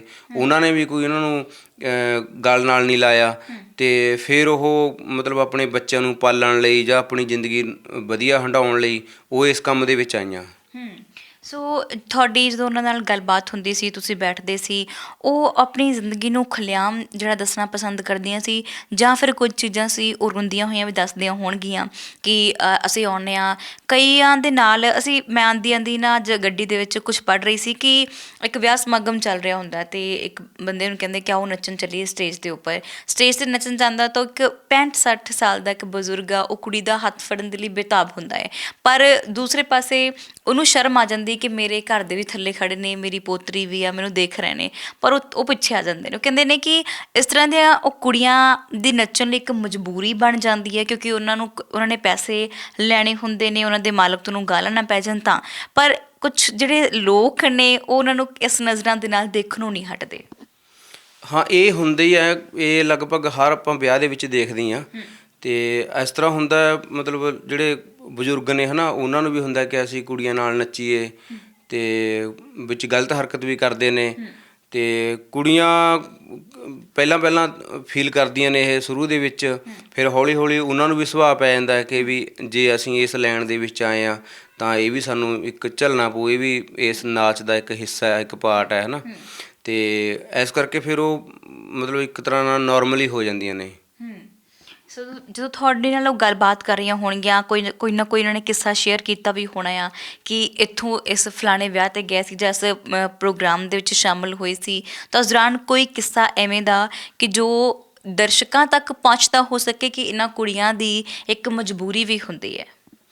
ਹਾਂ, ਇਸ ਤਰ੍ਹਾਂ ਦੇ ਬਹੁਤ ਸਾਰੀਆਂ ਘਟਨਾਵਾਂ ਵਾਪਰੀਆਂ ਨੇ, ਅਤੇ ਜਦੋਂ ਅਸੀਂ ਪ੍ਰੋਗਰਾਮ ਲਾਉਣ ਜਾਂਦੇ ਰਹੇ ਹਾਂ ਉਦੋਂ ਵੀ ਵਾਪਰੀਆਂ ਨੇ। ਕਈਆਂ ਦੇ ਬੱਚੇ ਨਿਆਣੇ ਹੁੰਦੇ ਆ, ਉਹ ਛੋਟੇ ਬੱਚਿਆਂ ਨੂੰ ਕਿਤੇ ਗੁਆਂਢੀਆਂ ਨੇ ਛੱਡ ਕੇ ਆਈਆਂ ਨੇ, ਹੈ ਨਾ, ਉਹ ਬਾਅਦ 'ਚ ਰੋ ਰਹੇ ਆ ਜਾਂ ਫੋਨ ਕਰ ਰਹੇ ਆ, ਅਤੇ ਉਹ ਉਹਨਾਂ ਨੂੰ ਕਹਿ ਰਹੀ ਹੈ ਕਿ ਬੇਟਾ ਮੈਂ ਜਲਦੀ ਮੁੜ ਕੇ ਆਊਂਗੀ, ਮੈਂ ਤੇਰੇ ਲਈ ਬਰਫੀ ਲੈ ਕੇ ਆਊਂ, ਮੈਂ ਤੇਰੇ ਲਈ ਗੁਲਾਬ ਜਾਮੁਨ ਲੈ ਕੇ ਆਊਂਗੀ, ਹੈ ਨਾ, ਇਸ ਤਰ੍ਹਾਂ ਉਹਨੂੰ ਵੜਿਆ ਰਹੀ ਹੈ। ਅਤੇ ਇਸ ਤਰ੍ਹਾਂ ਦੀਆਂ ਬਹੁਤ ਘਟਨਾਵਾਂ ਨੇ। ਜਿਵੇਂ ਇੱਕ ਅਸੀਂ ਵਿਆਹ 'ਤੇ ਗਏ ਤਾਂ ਉਹ ਇੱਕ ਮੁੰਡਾ ਸੀ ਜਿਹੜਾ ਉਹ ਇੱਕ ਕੁੜੀ ਦੀ ਵਾਰ-ਵਾਰ ਬਾਂਹ ਫੜ ਕੇ ਨੱਚ ਰਿਹਾ ਸੀਗਾ, ਅਤੇ ਉਹ ਮੁੰਡਾ ਮੈਨੂੰ ਜਾਣਦਾ ਸੀਗਾ, ਅਤੇ ਉਹਨਾਂ ਨੇ ਬਹੁਤ ਕਿਹਾ ਆਰਕੈਸਟਰਾ ਵਾਲਿਆਂ ਨੇ ਕਿ ਵੀ ਤੂੰ ਇਸ ਤਰ੍ਹਾਂ ਨਾ ਕਰ ਅਤੇ ਪ੍ਰੋਗਰਾਮ ਜਿਹੜਾ ਖ਼ਰਾਬ ਹੁੰਦਾ ਹੈ, ਅਤੇ ਉਹ ਉਹਨਾਂ ਤੋਂ ਹਟਿਆ ਨਹੀਂ। ਅਤੇ ਉਹ ਮੈਨੂੰ ਕਹਿੰਦੇ ਕਿ ਵੀ ਤੇਰੇ ਕਹੇ ਤੋਂ ਇਹ ਹਟ ਜਾਊਗਾ, ਵੀ ਤੂੰ ਇਹਨੂੰ ਕਹਿ। ਤਾਂ ਮੈਂ ਉਹਨੂੰ ਕਿਹਾ ਵੀ ਤੂੰ ਇਸ ਤਰ੍ਹਾਂ ਪ੍ਰੋਗਰਾਮ ਨਾ ਖ਼ਰਾਬ ਕਰ ਅਤੇ ਤੂੰ ਇਹ ਹਰਕਤ ਨਾ ਕਰ, ਤੂੰ ਹਟ ਜਾ। ਅਤੇ ਉਹ ਮੈਨੂੰ ਕਹਿੰਦਾ ਵੀ ਠੀਕ ਹੈ ਜੀ, ਅਤੇ ਮੈਂ ਹੁਣ ਤੋਂ ਸਟੇਜ 'ਤੇ ਨਹੀਂ ਚੜੂੰਗਾ। ਅਤੇ ਜਦੋਂ ਪ੍ਰੋਗਰਾਮ ਖ਼ਤਮ ਹੋਇਆ ਤਾਂ ਮੈਂ ਉਸ ਕੁੜੀ ਨੂੰ, ਕੁੜੀ ਦਾ ਨਾਮ ਚੈਰੀ ਸੀਗਾ, ਅਤੇ ਹੁਣ ਉਹਦੀ ਵਿਚਾਰੀ ਡੈਥ ਹੋ ਚੁੱਕੀ, ਉਹਨੂੰ ਬ੍ਰੇਨ ਅਟੈਕ ਹੋ ਗਿਆ ਸੀਗਾ। ਅਤੇ ਉਹਨੂੰ ਮੈਂ ਪੁੱਛਿਆ ਕਿ ਵੀ ਤੂੰ ਇਹਨੂੰ ਹਟਾਇਆ ਕਿਉਂ ਨਹੀਂ ਜਦੋਂ ਤੇਰੀ ਇਹ ਵਾਰ-ਵਾਰ ਬਾਂਹ ਫੜ ਕੇ ਨੱਚ ਰਿਹਾ ਸੀਗਾ? ਤਾਂ ਉਹ ਕੁੜੀ ਨੇ ਕਿਹਾ, ਕਹਿੰਦੀ ਵੀ ਮੈਂ ਇਹਦਾ 1000 ਰੁਪਈਆ ਦੇਣਾ ਹੈ। ਹਾਂ, ਮਤਲਬ ਕਿ ਉਹ 1000 ਰੁਪਏ ਦੇ ਵਿਆਜ ਦੇ ਵਿੱਚ ਹੀ ਉਹਦੇ ਨਾਲ ਨੱਚ ਰਿਹਾ ਸੀਗਾ ਕਿ ਵੀ ਮੈਂ ਇਹ ਤੋਂ ਪੈਸੇ ਲੈਣੇ ਨੇ, ਅਤੇ ਉਹਦੀ ਧੌਂ ਸਿਹਰੇ 'ਤੇ, ਅਤੇ ਉਹਦੇ ਕਾਰਨ ਹੀ ਮੈਂ ਇਹਦੇ ਨਾਲ ਜਿਹੜਾ ਨੱਚ ਰਿਹਾ। ਅਤੇ ਇਸ ਤਰ੍ਹਾਂ ਦੀਆਂ ਬਹੁਤ ਸਾਰੀਆਂ ਘਟਨਾਵਾਂ ਨੇ ਜਿਹੜੀਆਂ ਵਾਪਰਦੀਆਂ ਨੇ। ਬਿਲਕੁਲ, ਅਸੀਂ ਜਦੋਂ ਦੇਖਦੇ ਹਾਂ, ਅਸੀਂ ਆਪ ਵੀ ਵਿਆਹ ਸਮਾਗਮਾਂ 'ਚ ਸ਼ਾਮਲ ਹੁੰਦੇ ਹਾਂ। ਘਰਾਂ ਦੇ ਵਿੱਚ ਜਦੋਂ ਕਿਤੇ ਕਿਸੇ ਦਾ ਭੈਣ ਭਰਾ ਦਾ ਵਿਆਹ ਹੁੰਦਾ ਤਾਂ ਅਸੀਂ ਬੁਲਾਉਂਦੇ ਹਾਂ ਭੰਗੜਾ ਨਾਚ ਵਾਲੇ, ਕੁੜੀਆਂ ਵੀ ਬਹੁਤ ਆਉਂਦੀਆਂ ਨੇ, ਅਸੀਂ ਦੇਖਦੇ ਹਾਂ ਸਾਹਮਣੇ ਸਾਹਮਣੇ ਕੁੜੀਆਂ ਨੱਚ ਰਹੀਆਂ ਹੁੰਦੀਆਂ ਨੇ। ਸਾਡੇ ਮਨਾਂ 'ਚ ਸਵਾਲ ਵੀ ਹੁੰਦੇ ਨੇ ਬਹੁਤ ਸਾਰੇ, ਕੱਪੜਿਆਂ ਵੱਲ ਧਿਆਨ ਦੇਣਾ, ਹਰ ਇੱਕ ਚੀਜ਼ ਉਹਨਾਂ ਦੀ ਕਿਸ ਤਰ੍ਹਾਂ ਹੁੰਦੀ ਹੈ, ਅਸੀਂ ਸਾਡੀਆਂ ਨਜ਼ਰਾਂ ਹੇਠਾਂ ਤੋਂ ਲੈ ਕੇ ਉਹਨਾਂ ਨੂੰ ਉੱਪਰ ਤੱਕ ਦੇਖਦੀਆਂ ਨੇ। ਪਰ ਅੱਜ ਉਹਨਾਂ ਦੀ ਜ਼ਿੰਦਗੀ ਦੇ ਬਾਰੇ ਉਹ ਪੰਨੇ ਅਸੀਂ ਖੋਲ੍ਹ ਰਹੇ ਹਾਂ ਕਿ ਇਹਨਾਂ ਕੁੜੀਆਂ ਦੀ ਕਿੰਨੀ ਵੱਡੀ ਜਿਹੜੀ ਹੈ ਮਜਬੂਰੀ ਹੁੰਦੀ ਹੈ। ਬਹੁਤ ਸਾਰੀਆਂ ਕੁੜੀਆਂ, ਅਸੀਂ ਕਿਤਾਬ ਦੇ ਵਿੱਚ ਪੜ੍ਹ ਰਹੇ ਸੀ ਕਿ ਆਰਥਿਕ ਲਾਚਾਰੀਆਂ ਦਾ ਵੀ ਸ਼ਿਕਾਰ ਹੁੰਦੀਆਂ ਨੇ, ਔਰ ਉਹਨਾਂ ਨੂੰ ਆਪਣਾ ਜਿਸਮ ਜਿਹੜਾ ਆ ਆਪਣੇ ਮਾਲਕ ਦੇ ਅੱਗੇ ਵੇਚਣਾ ਵੀ ਪੈਂਦਾ ਹੈ। ਹਾਂ, ਇਸ ਤਰ੍ਹਾਂ ਵੀ ਹੁੰਦਾ ਹੈ ਕਿ ਜਿਹੜੀਆਂ ਜ਼ਿਆਦਾਤਰ ਕੁੜੀਆਂ ਹੁੰਦੀਆਂ ਨੇ ਉਹ ਗਰੀਬ ਘਰ ਦੀਆਂ ਹੁੰਦੀਆਂ ਨੇ। ਜਿਵੇਂ ਇੱਕ ਕੁੜੀ ਸੀਗੀ, ਉਹਦਾ ਜਿਹੜਾ ਡੈਡੀ ਸੀਗਾ ਉਹ ਜੇਲ੍ਹ ਦੇ ਵਿੱਚ ਸੀਗਾ, ਅਤੇ ਉਹਦੀ ਮਾਂ ਸੀ ਜਿਹੜੀ ਉਹ ਵਿਚਾਰੀ ਸਧਾਰਨ ਦਿਮਾਗ ਦੀ ਸੀਗੀ, ਅਤੇ ਉਹਦਾ ਭਰਾ ਛੋਟਾ ਸੀਗਾ, ਉਹਨੇ ਨੱਚ ਕੇ ਆਪਦੀ ਭੈਣ ਦਾ ਵਿਆਹ ਕੀਤਾ, ਅਤੇ ਫਿਰ ਉਹਨੂੰ ਇਹ ਸੀਗਾ ਕਿ ਵੀ ਮੈਂ ਨੱਚ ਕੇ ਆਪਦੇ ਭਰਾ ਦਾ ਵੀ ਵਿਆਹ ਕਰਨਾ ਹੈ ਨਾ, ਪੈਸਾ ਕਮਾ ਕੇ। ਅਤੇ ਉਹਦੇ ਭਰਾ ਦਾ ਐਕਸੀਡੈਂਟ ਹੋ ਜਾਂਦਾ ਹੈ, ਅਤੇ ਉਹਦੀ ਲੱਤ ਟੁੱਟ ਜਾਂਦੀ ਹੈ, ਉਹ 'ਤੇ ਵੀ ਉਹ ਪੈਸਾ ਲਾਉਂਦੀ ਹੈ, ਅਤੇ ਉਹ ਦਿਨ ਰਾਤ ਇਸ ਪ੍ਰੋਗਰਾਮ ਲਈ, ਉਹ ਦਿਨ ਰਾਤ ਚੱਲਦੀ ਹੈ ਇਸ ਕੰਮ ਲਈ ਕਿ ਵੱਧ ਤੋਂ ਵੱਧ ਮੈਂ ਪੈਸਾ ਕਮਾਵਾਂ। ਅਤੇ ਹੁਣ ਆਪਾਂ ਨੂੰ ਵੀ ਪਤਾ ਕਿ ਇੱਕ ਜਿਹੜਾ ਬੰਦਾ ਉਹ ਕਿੰਨਾ ਕੁ ਦੇਰ ਨੱਚੀ ਜਾਊਗਾ ਲਗਾਤਾਰ, ਸਵੇਰੇ ਵੀ ਨੱਚਣਾ, ਸ਼ਾਮ ਨੂੰ ਵੀ ਨੱਚਣਾ। ਕਈ ਵਾਰ ਤਾਂ ਇਹ ਹੁੰਦਾ ਸੀਗਾ ਕਿ ਕਈ ਦਿਨ ਕੁੜੀਆਂ ਨਹਾ ਵੀ ਨਹੀਂ ਸਕਦੀਆਂ ਸੀਗੀਆਂ। ਹੁਣ ਸਵੇਰੇ ਪ੍ਰੋਗਰਾਮ ਆਇਆ, ਅਤੇ ਮੰਨ ਲਓ ਹੁਣ ਮੈਂ ਪ੍ਰੋਗਰਾਮ 'ਤੇ ਉਹਨੂੰ ਲੈ ਗਿਆ, ਅਤੇ ਰਾਤ ਦੀ ਕਿਸੇ ਹੋਰ ਕੋਲ ਸਾਈ ਹੈ, ਅਤੇ ਰਾਤ ਨੂੰ ਉਹ ਲੈ ਗਿਆ, ਸਵੇਰ ਨੂੰ ਕਿਸੇ ਤੀਜੇ ਕੋਲ ਸਾਈ ਹੈ, ਸਵੇਰੇ ਉਹਨੂੰ ਉਹ ਲੈ ਗਿਆ, ਅਤੇ ਇਸ ਤਰ੍ਹਾਂ ਮਤਲਬ ਉਹਨਾਂ ਨੂੰ ਨਹਾਉਣ ਦਾ ਟਾਈਮ ਵੀ ਨਹੀਂ ਮਿਲਦਾ ਸੀਗਾ, ਅਤੇ ਉਹ ਅੰਘਾਈਆਂ ਹੁੰਦੀਆਂ। ਅਤੇ ਹੁਣ ਆਪਣੇ ਸਰੀਰ ਦੇ ਵਿੱਚ ਵੀ ਆਪਾਂ ਸਮਝ ਲਓ ਕਿ ਕਿੰਨੀ ਕੁ ਕਪੈਸਿਟੀ ਹੁੰਦੀ ਹੈ ਨੱਚਣ ਦੀ, ਹੈ ਨਾ, ਅਤੇ ਫਿਰ ਉਹ ਨਸ਼ੇ ਦੀਆਂ ਆਦੀ ਹੋ ਜਾਂਦੀਆਂ, ਅਤੇ ਡਰੱਗ ਲੈਂਦੀਆਂ ਨੇ, ਸ਼ਰਾਬ ਲੈਂਦੀਆਂ ਨੇ, ਹੈ ਨਾ, ਅਤੇ ਜਿਹੜੇ ਨਸ਼ੇ ਨੇ ਵੱਡੇ ਉਹ ਸਾਰੇ ਨਸ਼ੇ ਕਰਦੀਆਂ ਨੇ, ਅਤੇ ਉਹਦੇ ਸਿਰ ਦੇ ਉੱਪਰ ਉਹ ਨੱਚਦੀਆਂ ਨੇ ਲਗਾਤਾਰ। ਫਿਰ ਇਸ ਤਰ੍ਹਾਂ ਉਹਨਾਂ ਦੇ ਅਟੈਕ ਵੀ ਹੋ ਜਾਂਦੇ ਨੇ। ਉਹ ਕੁੜੀ ਆ ਜਿਹੜੀ ਉਹ ਬ੍ਰੇਨ ਅਟੈਕ ਨਾਲ ਮਰੀ। ਅਤੇ ਦੂਸਰਾ ਅਤੇ ਇਹ ਵੀ ਹੈ ਕਿ ਜਦੋਂ ਹੁਣ ਜਿਹੜੀਆਂ ਕੁੜੀਆਂ ਹੁਣ ਪੈਸਾ ਕਮਾ ਰਹੀਆਂ ਨੇ, ਸੀਜ਼ਨ ਦੇ ਵਿੱਚ ਪੈਸਾ ਕਮਾ ਰਹੀਆਂ ਨੇ, ਅਤੇ ਉਹ ਨਸ਼ਾ ਲੈਂਦੀਆਂ ਨੇ, ਕਿਉਂਕਿ ਨਸ਼ੇ ਬਿਨਾਂ ਉਹ ਨਹੀਂ ਨੱਚ ਸਕਦੀਆਂ, ਹੈ ਨਾ, ਇੰਨਾ। ਅਤੇ ਨਸ਼ਾ ਲੈਂਦੀਆਂ ਨੇ, ਫਿਰ ਉਸ ਤੋਂ ਬਾਅਦ ਉਹਨਾਂ ਨੂੰ ਮੰਨ ਲਓ ਰੋਜ਼ ਉਹ 3000 ਕਮਾਉਂਦੀਆਂ ਨੇ, 4000 ਕਮਾਉਂਦੀਆਂ ਨੇ। ਮਾਫ਼ ਕਰਨਾ, ਮੈਂ ਤੁਹਾਨੂੰ ਵਿੱਚ ਟੋਕਾਂਗੀ। ਤੁਸੀਂ ਗੱਲ ਕਰ ਰਹੇ ਹੋ ਕਿ ਨਸ਼ੇ ਦੇ ਬਾਰੇ, ਹੈ ਨਾ, ਕੁੜੀਆਂ ਨਸ਼ਾ ਵੀ ਲੈਂਦੀਆਂ ਨੇ। ਇਹ ਤੁਸੀਂ ਵਿੱਚ ਰਹਿ ਰਹੇ ਸੀ, ਨਾਲ ਸਰਚ ਕਰ ਰਹੇ ਸੀ ਆਪਣੇ ਨਾਵਲ ਦੇ ਉੱਪਰ, ਇਹ ਤੁਸੀਂ ਉਹਨਾਂ ਨੇ ਆਪ ਦੱਸਿਆ ਕਿ ਅਸੀਂ ਡਰੱਗ ਵੀ ਲੈਂਦੀਆਂ ਸੀਗੀਆਂ? ਹਾਂ ਉਹਨਾਂ ਨੇ ਦੱਸਿਆ ਵੀ ਹੈ ਤੇ ਮੈਨੂੰ ਪਤਾ ਵੀ ਹੈ, ਕਿਉਂਕਿ ਜਦੋਂ ਨਸ਼ਾ ਕਰਦੀਆਂ ਸੀਗੀਆਂ ਮੇਰੇ ਵੀ ਸਾਹਮਣੇ ਕਰਦੀਆਂ ਸੀਗੀਆਂ। ਹਾਂ, ਕਿਉਂਕਿ ਹੁਣ ਜਦੋਂ ਮੈਂ ਉਹਨਾਂ ਦਾ ਇੱਕ ਤਰ੍ਹਾਂ ਨਾਲ ਪਾਰਟਨਰ ਸੀਗਾ ਹੈ ਨਾ, ਅਤੇ ਮੇਰੇ ਤੋਂ ਉਹਨਾਂ ਨੂੰ ਫਿਰ ਕੀ ਲੁੱਕ ਸੀਗੀ, ਅਤੇ ਉਹ ਮੇਰੇ ਸਾਹਮਣੇ ਵੀ ਕਰਦੀਆਂ ਸੀਗੀਆਂ ਸਾਰੀਆਂ ਕੁੜੀਆਂ, ਸਾਰਿਆਂ ਨੂੰ ਪਤਾ ਸੀਗਾ। ਅਤੇ ਫਿਰ ਉਹ ਜਦੋਂ ਨਸ਼ੇ ਕਰਦੀਆਂ ਨੇ ਤਾਂ ਜਦੋਂ ਹੁਣ ਸੀਜ਼ਨ ਆਫ ਹੋ ਜਾਂਦਾ ਹੈ, ਪਹਿਲਾਂ ਉਹਨਾਂ ਦਾ ਹੱਥ ਖੁੱਲ੍ਹਿਆ ਹੁੰਦਾ ਹੈ ਕਿ ਵੀ ਉਹਨਾਂ ਨੇ ਖਰਚ ਵੀ ਇੰਨਾ ਕਰਨਾ ਹੈ, ਨਸ਼ੇ 'ਤੇ ਵੀ ਖਰਚ ਕਰਨਾ ਹੈ, ਅਤੇ ਉਹ ਖਾਣਾ ਪੀਣਾ ਕੱਪੜੇ ਸਭ 'ਤੇ ਉਨਾ ਖਰਚ ਕਰਨਾ ਹੈ। ਜਦੋਂ ਇੱਕੋ ਦਮ ਜਿਹੜਾ ਸੀਜ਼ਨ ਆ ਉਹ ਆਫ ਹੋ ਗਿਆ, ਫਿਰ ਉਹਨਾਂ ਦੀ ਆਮਦਨੀ ਬਿਲਕੁਲ ਬੰਦ ਹੋ ਜਾਂਦੀ ਹੈ। ਹੁਣ ਜਿੱਥੇ ਇੱਕ ਲੈਵਲ 'ਤੇ ਉਹਨਾਂ ਦੀ ਆਮਦਨੀ ਚੱਲ ਰਹੀ ਹੈ ਅਤੇ ਖਰਚ ਚੱਲ ਰਿਹਾ, ਉੱਥੋਂ ਇੱਕਦਮ ਕੱਟ ਲੱਗ ਜੇ ਅਤੇ ਫਿਰ ਹੁਣ ਘਰੇ ਕੋਈ ਇਸ ਤਰ੍ਹਾਂ ਦੀ ਨਹੀਂ ਹੁੰਦਾ ਜੋੜਿਆ ਹੋਇਆ ਪਹਿਲਾਂ ਪੈਸਾ, ਕਿਉਂਕਿ ਗਰੀਬ ਘਰ ਤੋਂ ਹੁੰਦੀਆਂ ਨੇ ਕਿ ਉਹਨਾਂ ਨੂੰ ਪੈਸਾ ਮਿਲ ਜਾਵੇ ਕਿਤੋਂ, ਫਿਰ ਉਹ ਪੈਸੇ ਦੀ ਪੂਰਤੀ ਲਈ ਫਿਰ ਉਹ ਜਿਸਮ ਫਰੋਸ਼ੀ ਦੇ ਵਿੱਚ ਪੈਂਦੀਆਂ ਨੇ। ਫਿਰ ਉਹ ਜਿਹੜੇ ਮਤਲਬ ਡੀਲਰ ਨੇ ਜਾਂ ਜਿਹੜੇ ਉਹਨਾਂ ਨੂੰ ਜਾਣਦੇ ਨੇ ਹੈ ਨਾ, ਉਹ ਉਹਨਾਂ ਨੂੰ ਫੋਨ ਕਰਦੇ ਨੇ ਕਿ ਵੀ ਸਾਡੀ ਨਾਈਟ ਲਵਾ ਦਿਓ ਕਿਸੇ ਨਾਲ, ਅਤੇ ਵੀ ਪੈਸੇ ਆਉਣਗੇ ਜਦੋਂ, ਕਿਉਂਕਿ ਘਰ ਦੇ ਵੀ ਉਹਨਾਂ ਨੂੰ ਪੈਸੇ ਨਹੀਂ ਦਿੰਦੇ ਜਿੰਨਾ ਚਿਰ ਉਹ ਪੈਸੇ ਲੈ ਕੇ ਆਉਂਦੇ ਨੇ ਕਮਾ ਕੇ ਆਉਂਦੀਆਂ ਨੇ, ਉਹਨਾਂ ਚਿਰ ਉਹਦਾ ਖਾਂਦੇ ਰਹਿੰਦੇ ਨੇ। ਅਤੇ ਜਦੋਂ ਸੀਜ਼ਨ ਆਫ ਹੋ ਜਾਂਦਾ ਫਿਰ ਉਹ ਘਰ ਦੇ ਵੀ ਝੁੱਗਾ ਚੱਕ ਜਾਂਦੇ ਨੇ, ਫਿਰ ਉਹਨਾਂ ਨੂੰ ਪੈਸੇ ਲਈ ਜਾਂ ਆਪਣਾ ਘਰ ਚਲਾਉਣ ਲਈ ਫਿਰ ਇਹ ਧੰਦਾ ਵੀ ਅਪਣਾਉਣਾ ਪੈਂਦਾ ਹੈ। ਵੈਸੇ ਗੱਲ ਕੀਤੀ ਜਾਵੇ ਨਾ, ਇਹਨਾਂ ਕੁੜੀਆਂ ਨੂੰ ਚੰਗੀ ਨਜ਼ਰ ਨਾਲ ਲੋਕ ਨਹੀਂ ਦੇਖਦੇ, ਸਾਡਾ ਸਮਾਜ ਇਹਨਾਂ ਨੂੰ ਕੁਛ ਹੋਰ ਨਾਮ ਦਿੰਦਾ ਹੈ। ਤਾਂ ਤੁਸੀਂ ਕੀ ਦੇਖਦੇ ਹੋ, ਕੁੜੀਆਂ ਦੇ ਵਿਚਕਾਰ ਰਹੇ ਹੋ, ਕੀ ਉਸ ਨੂੰ ਅਪਣਾਉਂਦੀਆਂ ਨੇ ਕੁੜੀਆਂ? ਕਿਉਂਕਿ ਮੈਂ ਪਹਿਲਾਂ ਵੀ ਆਪਣੀ ਗੱਲ ਹੋਈ ਹੈ ਕਿ ਕੁੜੀਆਂ ਵੀ ਉਸ ਤਰ੍ਹਾਂ ਦੀਆਂ ਹੀ ਹੋ ਜਾਂਦੀਆਂ ਨੇ, ਅਤੇ ਜੇ ਆਪਾਂ ਦੇਖੀਏ ਕਿ ਵੀ ਇਹ ਵੀ ਇੱਕ ਪਰਿਵਾਰਾਂ ਦੇ ਵਿੱਚੋਂ ਆਉਂਦੀਆਂ ਨੇ, ਅਤੇ ਪਰ ਇਹਨਾਂ ਦਾ ਜਿਹੜਾ ਉਹ ਮਾਹੌਲ ਹੈ, ਪਰਿਵਾਰਕ ਮਾਹੌਲ ਹੈ, ਉਹ ਵੀ ਲਗਭਗ ਉਸ ਤਰ੍ਹਾਂ ਦੀ ਹੀ ਹੋ ਜਾਂਦਾ ਹੈ। ਇਹ ਆਪਣੇ ਆਪ ਨੂੰ ਉਸ ਮਾਹੌਲ ਦੇ ਵਿੱਚ ਢਾਲ ਲੈਂਦੀਆਂ ਨੇ। ਜਿਵੇਂ ਮੈਂ ਪਹਿਲਾਂ ਸ਼ੁਰੂ ਦੇ ਵਿੱਚ ਮੈਂ ਵੀ ਬੜਾ ਹੈਰਾਨ ਹੋਇਆ, ਮੈਂ ਇੱਕ ਘਰ ਗਿਆ ਤਾਂ ਉੱਥੇ ਇੱਕ ਕੋਠੀ ਦੇ ਵਿੱਚ ਉਹ ਕੁੜੀਆਂ ਦਾ ਮਾਂ ਵੀ ਰਹਿ ਰਿਹਾ, ਬਾਪ ਵੀ ਉੱਥੇ ਰਹਿ ਰਿਹਾ, ਅਤੇ ਉਹਨਾਂ ਦੇ ਹਾਣ ਦਾ ਭਰਾ ਵੀ ਉੱਥੇ ਰਹਿ ਰਿਹਾ, ਅਤੇ ਉਹਨਾਂ ਕੁੜੀਆਂ ਦੇ ਲਾਵਰ ਵੀ ਉੱਥੇ ਰਹਿ ਰਹੇ ਨੇ। ਅਤੇ ਮੈਂ ਉਹਨਾਂ ਨੂੰ ਪੁੱਛਿਆ ਕਿ ਵੀ ਇਹ ਕੌਣ ਹੈ? ਉਹ ਕੁੜੀ ਕਹਿੰਦੀ ਵੀ ਇਹ ਮੇਰਾ ਭਰਾ ਹੈ, ਅਤੇ ਇਹ ਮੇਰਾ ਲਾਵਰ ਹੈ, ਅਤੇ ਇਹ ਮੇਰੀ ਭੈਣ ਦਾ ਲਾਵਰ ਹੈ। ਮਤਲਬ ਉਹਨਾਂ ਨੂੰ ਇਹ ਚੀਜ਼ਾਂ ਆਮ ਜਿਹੀਆਂ ਲੱਗਦੀਆਂ ਨੇ ਇੱਕ। ਅਤੇ ਉਸ ਤੋਂ ਬਿਨਾਂ ਹੁਣ ਜਿਵੇਂ ਵਿਆਹ ਵੀ ਹੁੰਦੇ ਨੇ ਉਹਨਾਂ ਦੇ, ਤਾਂ ਇਹ ਨਹੀਂ ਕਿ ਇੱਕ ਵਿਆਹ ਹੋ ਗਿਆ ਤਾਂ ਠੀਕ ਹੈ, ਕਈਆਂ ਦੇ 4-4 5-5 ਵਿਆਹ ਹੋ ਜਾਂਦੇ ਨੇ, ਇੱਕ ਤੋਂ ਤਲਾਕ ਹੋ ਗਿਆ, ਫਿਰ ਦੂਜੇ ਤੋਂ ਹੋ ਗਿਆ, ਤੀਜੇ ਤੋਂ ਹੋ ਗਿਆ, ਚੌਥੇ ਤੋਂ ਹੋ ਗਿਆ, ਪੰਜਵੇਂ ਤੋਂ ਹੋ ਗਿਆ, ਇਸ ਤਰ੍ਹਾਂ ਕਈ ਵਿਆਹ ਹੋ ਜਾਂਦੇ ਨੇ। ਇਹ ਉਹਨਾਂ ਦੀ ਇੱਕ ਆਮ ਜਿਹੀ ਗੱਲ ਹੈ। ਮਤਲਬ ਜਿਵੇਂ ਬਾਹਰਲੀਆਂ ਕੰਟਰੀਆਂ 'ਚ ਜਿੱਥੇ ਥੋੜ੍ਹਾ ਚਿਰ ਸੈੱਟ ਰਿਹਾ, ਉੱਥੇ ਸੈੱਟ ਰਿਹਾ ਅਤੇ ਫਿਰ ਟੁੱਟ ਗਿਆ ਕਿਸੇ ਗੱਲ ਤੋਂ ਆ ਕੇ, ਉੱਥੋਂ ਤਲਾਕ ਲੈ ਲਿਆ, ਅਤੇ ਇਹਨਾਂ ਦਾ ਐਵੇਂ ਚੱਲਦਾ ਰਹਿੰਦਾ। ਉਹੀ ਜਿਹੀ ਜ਼ਿੰਦਗੀ ਦੇ ਵਿੱਚ ਆਪਣੇ ਆਪ ਨੂੰ ਉਵੇਂ ਢਾਲ ਲੈਂਦੀਆਂ ਨੇ। ਬਹੁਤ ਸਾਰੀਆਂ ਕੁੜੀਆਂ ਇਹ ਵੀ ਹੋਣਗੀਆਂ ਕਿ ਜੋ ਆਪਣੀਆਂ ਮਜਬੂਰੀਆਂ ਕਰਕੇ ਨਹੀਂ, ਆਪਣੇ ਸ਼ੌਂਕੀਆ ਤੌਰ 'ਤੇ ਵੀ ਆਉਂਦੀਆਂ ਨੇ। ਸ਼ੌਂਕੀਆ ਤੌਰ 'ਤੇ ਬਹੁਤ ਘੱਟ ਆਉਂਦੀਆਂ ਨੇ। ਜੇ ਆਪਾਂ ਮੰਨ ਕੇ ਚੱਲੀਏ ਕਿ 100 ਦੇ ਵਿੱਚੋਂ ਤਕਰੀਬਨ 5-4% ਹੋਣਗੀਆਂ ਜਿਹੜੀਆਂ ਸ਼ੌਂਕੀਆ ਤੌਰ 'ਤੇ ਆਉਂਦੀਆਂ ਨੇ, ਅਤੇ ਨਹੀਂ ਤਾਂ ਮਤਲਬ ਮਜਬੂਰੀ ਲਾ ਲਓ, ਮਜਬੂਰੀ ਕਹਿ ਲਓ, ਅਤੇ ਜਾਂ ਇਹ ਕਹਿ ਲਓ ਕਿ ਇਹ 'ਚ ਪੈਸਾ ਜ਼ਿਆਦਾ ਹੈ ਹੋਰ ਕੰਮਾਂ ਨਾਲੋਂ। ਜੇ ਕੋਈ ਕਿਸੇ ਦੇ ਪੋਚਾ ਲਾਉਣ ਜਾਂਦੀ ਹੈ ਹੈ ਨਾ, ਜਾਂ ਕੱਪੜੇ ਸਿਉਂਦੀ ਹੈ, ਜਾਂ ਕੋਈ ਹੋਰ ਕੰਮ ਕਰਦੀ ਹੈ, ਉਹਦੇ 'ਚ ਪੈਸਾ ਬੜਾ ਘੱਟ ਹੈ, ਅਤੇ ਇਹਦੇ 'ਚ ਪੈਸਾ ਬਹੁਤ ਜ਼ਿਆਦਾ ਹੈ। ਹੁਣ ਤੁਸੀਂ ਇਹ ਲਾ ਲਓ ਕਿ ਇੱਕ ਦਿਨ ਦਾ ਜੇ 5000 ਕੋਈ ਕੁੜੀ ਕਮਾਉਂਦੀ ਹੈ, 7000 ਕਮਾਉਂਦੀ ਹੈ, ਤਾਂ ਮਹੀਨੇ ਦਾ ਉਹਦਾ ਕਿੰਨਾ ਪੈਸਾ ਬਣ ਜਾਏਗਾ। ਅਤੇ ਹੋਰ ਕੰਮਾਂ ਦੇ ਵਿੱਚ ਪੈਸਾ ਘੱਟ ਹੈ, ਅਤੇ ਇਹ ਪੈਸਾ ਵੀ ਇਹਨਾਂ ਨੂੰ ਇੱਧਰ ਖਿੱਚ ਕੇ ਲੈ ਕੇ ਆਉਂਦਾ ਹੈ। ਪਹਿਲਾਂ ਜਿਹੜੀਆਂ ਕੁੜੀਆਂ ਸ਼ਹਿਰਾਂ ਦੇ ਵਿੱਚ ਕੋਈ ਸਟਾਲ ਲਾਉਂਦੀਆਂ ਸੀਗੀਆਂ, ਕੋਈ ਵੇਟਰ ਦਾ ਕੰਮ ਕਰਦੀਆਂ ਸੀ ਹੋਟਲਾਂ ਦੇ ਵਿੱਚ, ਅਤੇ ਜਾਂ ਕੋਈ ਸੜਕ 'ਤੇ ਕੱਪੜੇ ਰੱਖ ਕੇ ਵੇਚ ਰਹੀਆਂ ਸੀਗੀਆਂ, ਅਤੇ ਇਸ ਤਰ੍ਹਾਂ ਦੀਆਂ ਜਿਹੜੀਆਂ ਕੁੜੀਆਂ ਕੰਮ ਕਰ ਰਹੀਆਂ ਸੀ, ਉਹ ਸਾਰੀ ਪੈਸਾ ਦੇਖ ਕੇ ਉਹ ਕੰਮ ਛੱਡ ਕੇ ਅਤੇ ਇੱਧਰਲੇ ਪਾਸੇ ਆ ਗਈਆਂ।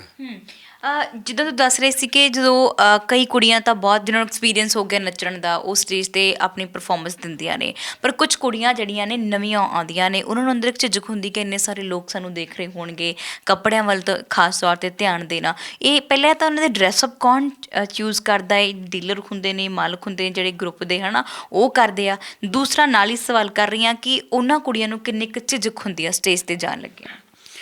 ਕੱਪੜੇ ਹਰ ਇੱਕ ਕੁੜੀ ਦੇ ਆਪਣੇ ਹੁੰਦੇ ਨੇ। ਜਦੋਂ ਆਰਕੈਸਟਰਾ ਕੁੜੀ ਪ੍ਰੋਗਰਾਮ ਲਾਉਣ ਜਾਂਦੀ ਹੈ, ਤਾਂ ਹਰ ਕੁੜੀ ਕੋਲ ਆਪਣਾ ਇੱਕ ਕੱਪੜਿਆਂ ਦਾ ਬੈਗ ਹੁੰਦਾ ਹੈ। ਉਹ ਕੱਪੜੇ ਉਹ ਆਪ ਚੂਜ਼ ਕਰਦੀਆਂ ਨੇ ਕਿ ਕਿਹੜਾ ਲੈ ਕੇ ਜਾਣਾ। ਜਿਸ ਤਰ੍ਹਾਂ ਦਾ ਮਾਹੌਲ ਹੈ ਉਸ ਤਰ੍ਹਾਂ ਦਾ ਉਹ ਕੱਪੜੇ ਲੈ ਕੇ ਜਾਂਦੇ ਨੇ। ਜੇ ਵੈਸਟਰਨ ਪ੍ਰੋਗਰਾਮ ਹੈ ਤਾਂ ਉਹ ਸ਼ਾਰਟ ਕੱਪੜੇ ਲੈ ਕੇ ਜਾਣਗੀਆਂ। ਜੇ ਕਿਸੇ ਪਿੰਡਾਂ ਦੇ ਵਿੱਚ ਹੈ, ਕੋਈ ਸੱਭਿਆਚਾਰਕ ਪ੍ਰੋਗਰਾਮ ਹੈ, ਜਾਂ ਪਿੰਡਾਂ ਦੇ ਵਿੱਚ ਲੋਕ ਨੇ ਜਿਹੜੇ ਸੂਟ ਵੱਧ ਪਸੰਦ ਕਰਦੇ ਨੇ, ਹੈ ਨਾ, ਤਾਂ ਉਹ ਉਸ ਤਰ੍ਹਾਂ ਦੇ ਕੱਪੜੇ ਲੈ ਕੇ ਜਾਣਗੀਆਂ। ਜਿਸ ਤਰ੍ਹਾਂ ਦਾ ਮਾਹੌਲ ਆ ਉਸ ਤਰ੍ਹਾਂ ਦੇ ਕੱਪੜੇ ਲੈ ਕੇ ਜਾਂਦੀਆਂ ਨੇ। ਅਤੇ ਜਿਹੜੀਆਂ ਨਵੀਆਂ ਕੁੜੀਆਂ ਨੇ, ਹੁਣ ਮੰਨ ਲਓ ਕਿ ਕੋਈ ਕੁੜੀ ਨਵੀਂ ਆਈ ਹੈ, ਉਹਨੂੰ ਡਰ ਹੈ, ਉਹਨੂੰ ਝਿਜਕ ਹੈ, ਤਾਂ ਉਹ ਕੀ ਕਰਦੇ ਆ, ਉਹਨੂੰ ਪਹਿਲਾਂ ਜਦੋਂ ਨੱਚਣ ਲਾਉਂਦੇ ਆ ਤਾਂ ਉਹ ਜਿਵੇਂ ਹੁਣ ਸ਼ੁਰੂਆਤ ਦੇ ਵਿੱਚ ਧਾਰਮਿਕ ਗਾਣਾ ਲੱਗਿਆ ਤਾਂ ਧਾਰਮਿਕ ਗਾਣੇ ਦੇ ਵਿੱਚ ਕੀ ਹੁੰਦਾ, ਹੱਥ ਜੋੜ ਕੇ ਖੜਨਾ ਹੁੰਦਾ ਜਾਂ ਬਸ ਸਿਰ ਹਿਲਾਉਣਾ ਹੁੰਦਾ, ਹੈ ਨਾ, ਅਤੇ ਉਦੋਂ ਉਹ ਕੁੜੀ ਨੂੰ ਚਾੜ੍ਹਦੇ ਆ। ਅਤੇ ਜਾਂ ਜਦੋਂ ਲੋਕ ਸ਼ਰਾਬੀ ਹੋ ਜਾਂਦੇ ਆ, ਉੱਪਰ ਸਟੇਜ 'ਤੇ ਚੜ੍ਹਨ ਲੱਗ ਜਾਂਦੇ ਆ, ਹੈ ਨਾ, ਝੁੰਡ ਬਣਾ ਲੈਂਦੇ ਆ ਕੁੜੀਆਂ ਦੇ ਆਲੇ ਦੁਆਲੇ, ਹੈ ਨਾ, ਉਦੋਂ ਨਾਚ ਕੋਈ ਨਹੀਂ ਦੇਖਦਾ। ਉਦੋਂ ਸਿਰਫ ਇਹ ਹੈ ਕਿ ਵੀ ਹਾਂ ਸਾਡੇ ਵਿਚਾਲੇ ਕੁੜੀ ਨੱਚ ਰਹੀ ਹੈ ਅਤੇ ਅਸੀਂ ਨੱਚ ਰਹੇ ਹਾਂ। ਉਦੋਂ ਵਿੱਚ ਵਾੜ ਦਿੰਦੇ ਆ ਵੀ ਚੱਲ ਤੂੰ ਕੇਰਾਂ ਵਿੱਚ ਵੜ ਜਾ, ਅਤੇ ਉਸ ਤੋਂ ਬਾਅਦ ਆਪਣੀਆਂ ਲੱਤਾਂ ਬਾਹਾਂ ਜਿਹੜੀਆਂ ਹਿਲਾਈ ਜਾਈਂ, ਅਤੇ ਉੱਥੇ ਉਹਦੀ ਝਿਜਕ ਖੁੱਲ੍ਹ ਜਾਂਦੀ ਹੈ। ਅਤੇ ਜੇ ਕੋਈ ਬਹੁਤ ਹੀ ਝਿਜਕ ਮੰਨਦੀ ਹੈ ਤਾਂ ਉਹ ਕੁੜੀਆਂ ਨੂੰ ਮਤਲਬ ਲਗਭਗ ਇਹੀ ਹੁੰਦਾ ਕਿ ਉਹਨਾਂ ਨੂੰ ਕੋਲਡ ਡਰਿੰਕ ਦੇ ਵਿੱਚ ਪੈਗ ਦੇ ਦਿੰਦੇ ਆ, ਸ਼ਰਾਬ ਦੇ ਦਿੰਦੇ ਆ, ਅਤੇ ਸ਼ਰਾਬ ਪੀ ਕੇ ਫਿਰ ਉਹ ਕੁੜੀਆਂ ਨੂੰ ਝਿਜਕ ਨਹੀਂ ਆਉਂਦੀ, ਹੈ ਨਾ, ਜਾਂ ਉਹ ਨਸ਼ੇ ਦੇ ਵਿੱਚ ਹੋ ਜਾਂਦੀਆਂ ਨੇ, ਅਤੇ ਫਿਰ ਉਹ ਨੱਚਦੀਆਂ ਨੇ। ਫਿਰ ਹੌਲੀ ਹੌਲੀ ਉਹਨਾਂ ਦਾ ਜਿਹੜਾ ਝਿਜਕ ਆ ਉਹ ਖੁੱਲ੍ਹ ਜਾਂਦੀ ਹੈ। ਤੁਹਾਡੀ ਇਸੇ ਹੀ ਨਾਵਲ ਦੇ ਉੱਪਰ ਇੱਕ ਵੈੱਬ ਸੀਰੀਜ਼ ਵੀ ਬਣਨੀ ਸ਼ੁਰੂ ਹੋਈ ਸੀ, ਕੰਜਰ। ਉਹਦੀ ਸ਼ੁਰੂਆਤ ਜਦੋਂ ਅਸੀਂ ਪਹਿਲਾ ਪਾਰਟ ਆਇਆ ਸੀ ਉਹ ਵੀ ਦੇਖਿਆ ਸੀ, ਤਾਂ ਉਹਦੇ ਵਿੱਚ ਇਸੇ ਚੀਜ਼ ਦਾ ਜ਼ਿਕਰ ਹੋਇਆ ਸੀ ਕਿ ਕੁੜੀ ਪਹਿਲਾਂ ਦੇਖਦੀ ਹੈ ਕਿ ਉਹਦਾ ਬਾਪ ਮਰ ਜਾਂਦਾ ਹੈ ਅਤੇ ਬਾਹਰੋਂ ਇੱਕ ਆਦਮੀ ਹੋਰ ਆਉਂਦਾ ਹੈ ਉਹਦੀ ਮਾਂ ਦੇ ਨਾਲ। ਫਿਰ ਉਸ ਤੋਂ ਬਾਅਦ ਉਹ ਸ਼ਾਇਦ ਇਹੀ ਚੀਜ਼ਾਂ ਦੇਖ ਦੇਖ ਕੇ ਅਤੇ ਇਸੇ ਧੰਦੇ ਵੱਲ ਚਲੀ ਜਾਂਦੀ ਹੈ, ਚੋਰੀ। ਫਿਰ ਉਹ ਸ਼ਰਾਬ ਪੀ ਕੇ ਸਭ ਤੋਂ ਪਹਿਲਾਂ ਸਟੇਜ 'ਤੇ ਚੜ੍ਹਦੀ ਹੈ। ਹਾਂ, ਇਹ ਜਿਹੜਾ ਇਹਦੇ 'ਚ ਪਾਤਰ ਹੈ ਸੈਂਡੀ ਆ ਉਹਦਾ ਨਾਮ, ਅਤੇ ਸੰਦੀਪ, ਅਤੇ ਬਾਅਦ ਵਿੱਚ ਸੈਂਡੀ ਬਣਦੀ ਹੈ। ਅਤੇ ਇਹ ਕੁੜੀ ਵੀ ਮੇਰੀ ਜਾਣ ਪਹਿਚਾਣ ਵਾਲੀ ਆ, ਮੈਨੂੰ ਮਿਲੀ ਵੀ ਹੈ, ਆਪਣੇ ਇੱਥੇ ਘਰ ਵੀ ਆ ਕੇ ਗਈ ਹੈ ਕਈ ਵਾਰ, ਅਤੇ ਹੁਣ ਵੀ ਮੈਨੂੰ ਮਿਲਦੀ ਰਹਿੰਦੀ ਹੈ। ਉਂਝ ਮੈਂ ਉਹਦੇ 'ਚ ਉਹ ਮਤਲਬ ਮਰੀ ਦਿਖਾਈ ਹੈ ਨਾਵਲ ਦੇ ਵਿੱਚ, ਪਰ ਉਹ ਅਜੇ ਵੀ ਜਿਉਂਦੀ ਹੈ। ਅਤੇ ਉਹ ਲਗਭਗ ਉਹਦੇ ਨਾਲ ਇਸ ਤਰ੍ਹਾਂ ਹੀ ਵਾਪਰਿਆ ਸੀਗਾ, ਅਤੇ ਉਹ ਵੀ ਪਹਿਲੀ ਵਾਰ ਸ਼ਰਾਬ ਪੀ ਕੇ ਜਿਹੜਾ ਸਟੇਜ 'ਤੇ ਚੜ੍ਹੀ। ਹਾਂਜੀ। ਤੁਸੀਂ ਉਹਨਾਂ ਦੀ ਜ਼ਿੰਦਗੀ ਬਾਰੇ ਤਾਂ ਲਿਖ ਰਹੇ ਹੋ, ਲਿਖ ਚੁੱਕੇ ਹੋ ਉਹਨਾਂ ਦੇ ਬਾਰੇ, ਉਹਨਾਂ ਵਿੱਚ ਰਹਿ ਕੇ, ਉਹਨਾਂ ਤੋਂ ਜਾਣ ਕੇ, ਸਰਚ ਕਰਕੇ ਲਿਖਿਆ। ਫਿਰ ਤੁਸੀਂ ਲੋਕਾਂ ਦੀ ਮਾਨਸਿਕਤਾ ਬਾਰੇ ਵੀ ਤਾਂ ਲਿਖਿਆ ਹੀ ਹੋਏਗਾ ਕਿ ਲੋਕ ਇਹਨਾਂ ਨੂੰ ਕਿਸ ਨਜ਼ਰਾਂ ਨਾਲ ਦੇਖਦੇ ਨੇ, ਸਾਡੀ ਆਪਣੀ ਸੋਚ ਕੀ ਕਹਿੰਦੀ ਹੈ, ਜਾਂ ਇੱਕ ਸਾਹਮਣੇ ਕੁੜੀ ਨੱਚ ਰਹੀ ਹੋਵੇਗੀ ਤਾਂ ਸਾਹਮਣੇ ਬੰਦਾ ਬੈਠਾ ਹੋਏਗਾ ਤਾਂ ਉਹਦੀ ਸੋਚ ਨੂੰ ਵੀ ਤਾਂ ਬਿਆਨ ਕੀਤਾ ਹੋਏਗਾ। ਹਾਂ, ਇਹ ਅਸਲ ਦੇ ਵਿੱਚ ਇਹ ਹੈ ਕਿ ਜਦੋਂ ਕੁੜੀਆਂ ਨੱਚਦੀਆਂ ਨੇ, ਮਤਲਬ ਹਰ ਇੱਕ ਆਮ ਬੰਦੇ ਨੂੰ ਇਹ ਹੁੰਦਾ ਵੀ ਕੁੜੀਆਂ ਇਹ ਨੱਚ ਰਹੀਆਂ ਨੇ, ਹੈ ਨਾ, ਬਹੁਤ ਖੁਸ਼ ਨੇ ਅਤੇ ਬਹੁਤ ਸੋਹਣੀਆਂ ਲੱਗ ਰਹੀਆਂ ਨੇ। ਪਰ ਜਦੋਂ ਆਪਾਂ ਉਹ ਸਟੇਜ ਤੋਂ ਪਿਛਲੀ ਜਿਹੜੀ ਉਹਨਾਂ ਦੀ ਜ਼ਿੰਦਗੀ ਦੇਖਦੇ ਹਾਂ, ਅਤੇ ਉਦੋਂ ਅਸਲ ਦੇ ਵਿੱਚ ਆਪਾਂ ਨੂੰ ਪਤਾ ਲੱਗਦਾ ਕਿ ਅਸਲ ਦੇ ਵਿੱਚ ਹੈ ਕੌਣ ਨੇ, ਹੈ ਨਾ, ਕਿਵੇਂ ਆਈਆਂ ਨੇ, ਕਿਉਂ ਆਈਆਂ ਨੇ। ਅਤੇ ਉਹ ਮੇਕਅਪ ਕਰਕੇ ਆਪਾਂ ਨੂੰ ਉੱਥੇ ਲਾਈਟਾਂ ਦੇ ਵਿੱਚ ਚਮਕਦੀਆਂ ਲੱਗਦੀਆਂ ਨੇ, ਪਰ ਜਦੋਂ ਆਪਾਂ ਉਹ ਚਮਕ ਦਮਕ ਤੋਂ ਪਿੱਛੇ ਜਾ ਕੇ ਦੇਖਦੇ ਹਾਂ, ਉਹਨਾਂ ਦੀ ਲਾਈਫ ਦੇਖਦੇ ਹਾਂ, ਹੈ ਨਾ, ਕਿ ਕਿਉਂ ਆਈਆਂ ਨੇ ਜਾਂ ਕਿਵੇਂ ਆਈਆਂ ਨੇ, ਕੀ ਮਜਬੂਰੀ ਹੈ, ਅਤੇ ਫਿਰ ਆਪਾਂ ਨੂੰ ਸੱਚਾਈ ਦਾ ਪਤਾ ਲੱਗਦਾ ਹੈ। ਅਤੇ ਮੈਂ ਵੀ ਇਸ ਨਾਵਲ ਦੇ ਵਿੱਚ ਇਹੀ ਦਿਖਾਇਆ ਕਿ ਇਸ ਸਟੇਜ ਤੋਂ ਪਿੱਛੇ ਕੀ ਹੈ, ਕਿੱਥੋਂ ਆਈਆਂ ਨੇ ਇਹ, ਕਿਉਂ ਆਈਆਂ ਨੇ। ਅਤੇ ਜਿਹੜਿਆਂ ਨੇ ਮਤਲਬ ਉਹ ਨਾਵਲ ਪੜ੍ਹਿਆ ਉਹਨਾਂ ਨੇ ਉਹ ਕੁੜੀਆਂ ਦੀ ਮਾਨਸਿਕਤਾ ਵੀ ਸਮਝੀ ਹੈ। ਮੈਨੂੰ ਤਕਰੀਬਨ ਬਹੁਤ ਫੋਨ ਆਇਆ, ਤਕਰੀਬਨ 200 ਬੰਦੇ ਦਾ ਤਾਂ ਇਸ ਤਰ੍ਹਾਂ ਦਾ ਫੋਨ ਆਇਆ ਹੋਊਗਾ ਮੈਨੂੰ, ਜਿਨ੍ਹਾਂ ਨੇ ਇਹ ਕਿਹਾ ਕਿ ਵੀ ਜਦੋਂ ਮੈਂ ਤੁਹਾਡਾ ਨਾਵਲ ਪੜ੍ਹਿਆ ਪਹਿਲਾਂ ਮੇਰਾ ਉਹਨਾਂ ਪ੍ਰਤੀ ਨਜ਼ਰੀਆ ਕੋਈ ਹੋਰ ਸੀਗਾ, ਪਰ ਜਦੋਂ ਮੈਂ ਨਾਵਲ ਪੜ੍ਹਿਆ ਤਾਂ ਮੇਰਾ ਨਜ਼ਰੀਆ ਜਿਹੜਾ ਬਿਲਕੁਲ ਬਦਲ ਗਿਆ, ਅਤੇ ਉਹ ਜਿਹੜੀਆਂ ਕੁੜੀਆਂ ਨੇ ਉਹ ਮੈਨੂੰ ਆਪਣੇ ਪਰਿਵਾਰ ਦੀਆਂ ਲੱਗਣ ਲੱਗ ਗਈਆਂ। ਅਤੇ ਵੀ ਮੈਂ ਮਤਲਬ ਕਦੇ ਵੀ ਉਹਨਾਂ ਨਾਲ ਗਲਤ ਹਰਕਤ ਨਹੀਂ ਕੀਤੀ, ਵੀ ਨੱਚਣ ਵੇਲੇ ਉਹਨਾਂ ਦੀ ਬਾਂਹ ਫੜ ਲਈ ਜਾਂ ਕੋਈ ਇਸ ਤਰ੍ਹਾਂ ਦਾ, ਅਤੇ ਵੀ ਮੈਨੂੰ ਪਤਾ ਲੱਗ ਗਿਆ ਵੀ ਅਸਲ ਦੇ ਵਿੱਚ ਹੈ ਕੀ ਇਹ। ਜਿਨ੍ਹਾਂ ਕੁੜੀਆਂ ਦੇ ਨਾਲ ਤੁਸੀਂ ਜਦੋਂ ਆਪਣਾ ਨਾਵਲ ਸ਼ੁਰੂਆਤ ਕਰਨੀ ਸੀ, ਲਿਖਣਾ ਸੀ, ਕੁੜੀਆਂ ਨਾਲ ਗੱਲਬਾਤ ਹੋਈ ਸੀ, ਉਹ ਦੱਸਦੀਆਂ ਹੋਣਗੀਆਂ ਕਿ ਜਦੋਂ ਅਸੀਂ ਨਹੀਂ ਵੀ ਚਾਹੁੰਦੀਆਂ ਕਿ ਸਾਡੇ ਜਿਸਮ ਨੂੰ ਕੋਈ ਹੱਥ ਵੀ ਲਾਵੇ, ਪਰ ਫਿਰ ਵੀ ਉਹਨਾਂ ਨੂੰ ਮਜਬੂਰੀ ਹੁੰਦੀ ਸੀ ਕਿ ਕੋਈ ਮੁੰਡਾ ਆ ਕੇ ਉਹਨਾਂ ਦੀ ਬਾਂਹ ਫੜ ਰਿਹਾ ਜਾਂ ਉਹਨਾਂ ਦੇ ਉੱਪਰ ਪੈਸੇ ਵਾਰ ਰਿਹਾ ਹੈ। ਹਾਂ, ਇਹ ਹੁੰਦਾ ਸੀਗਾ ਕਿਉਂਕਿ ਜਿਵੇਂ ਆਪਾਂ ਕਹਿ ਦਿੰਦੇ ਹਾਂ ਕਿ ਜਦੋਂ ਕੋਈ ਇੱਕ ਉਹ 'ਚ ਡਿੱਗ ਗਿਆ, ਦਲਦਲ 'ਚ ਡਿੱਗ ਗਿਆ, ਹੈ ਨਾ, ਤਾਂ ਉੱਥੋਂ ਜਿੰਨਾ ਉਹ ਨਿਕਲਣ ਦੀ ਕੋਸ਼ਿਸ਼ ਕਰਦਾ ਹੈ ਅਤੇ ਓਨਾ ਹੀ ਉਹ ਵਿੱਚ ਧੱਸਦਾ ਜਾਂਦਾ ਹੈ। ਇਹ ਵੀ ਇੱਕ ਤਰ੍ਹਾਂ ਨਾਲ ਦਲਦਲ ਹੀ ਹੈ, ਜਿਹੜਾ ਇਹਦੇ ਵਿੱਚ ਇੱਕ ਵਾਰ ਡਿੱਗ ਗਿਆ ਤਾਂ ਉਹ ਇਹ 'ਚੋਂ ਨਿਕਲ ਨਹੀਂ ਸਕਦਾ ਜਲਦੀ। ਬਹੁਤ ਕੁੜੀਆਂ ਚਾਹੁੰਦੀਆਂ ਵੀ ਨੇ ਕਿ ਵੀ ਹਾਂ ਅਸੀਂ ਨਿਕਲ ਜਾਈਏ, ਹੈ ਨਾ, ਇੱਥੋਂ, ਪਰ ਉਹ ਨਹੀਂ ਨਿਕਲ ਸਕਦੀਆਂ ਕਿਉਂਕਿ ਉਹਨਾਂ ਦੀ ਮਜਬੂਰੀ ਆ, ਹੋਰ ਕੋਈ ਕੰਮ ਨਹੀਂ ਉਹਨਾਂ ਨੂੰ, ਹੈ ਨਾ, ਲੋਕ ਵੀ ਉਹਨਾਂ ਨੂੰ ਉਸ ਨਜ਼ਰ ਨਾਲ ਦੇਖਦੇ ਨੇ, ਅਤੇ ਜੋ ਕੰਮ ਵੀ ਛੱਡਦੀਆਂ ਵੀ ਨੇ ਤਾਂ ਉਹਨਾਂ ਕੋਲ ਕੋਈ ਪੈਸੇ ਦਾ ਕੋਈ ਹੋਰ ਸਾਧਨ ਨਹੀਂ ਹੈਗਾ। ਸੋ ਇਸ ਤਰ੍ਹਾਂ ਕਰਕੇ ਮਤਲਬ ਕਈ ਕੁੜੀਆਂ ਹਾਂ ਵਿੱਚ ਹੈਗੀਆਂ ਵੀ ਨੇ ਇਸ ਤਰ੍ਹਾਂ ਦੀਆਂ ਜਿਹੜੀਆਂ ਇਸ ਤੋਂ ਅਣਭਿੱਜ ਰਹਿੰਦੀਆਂ ਨੇ।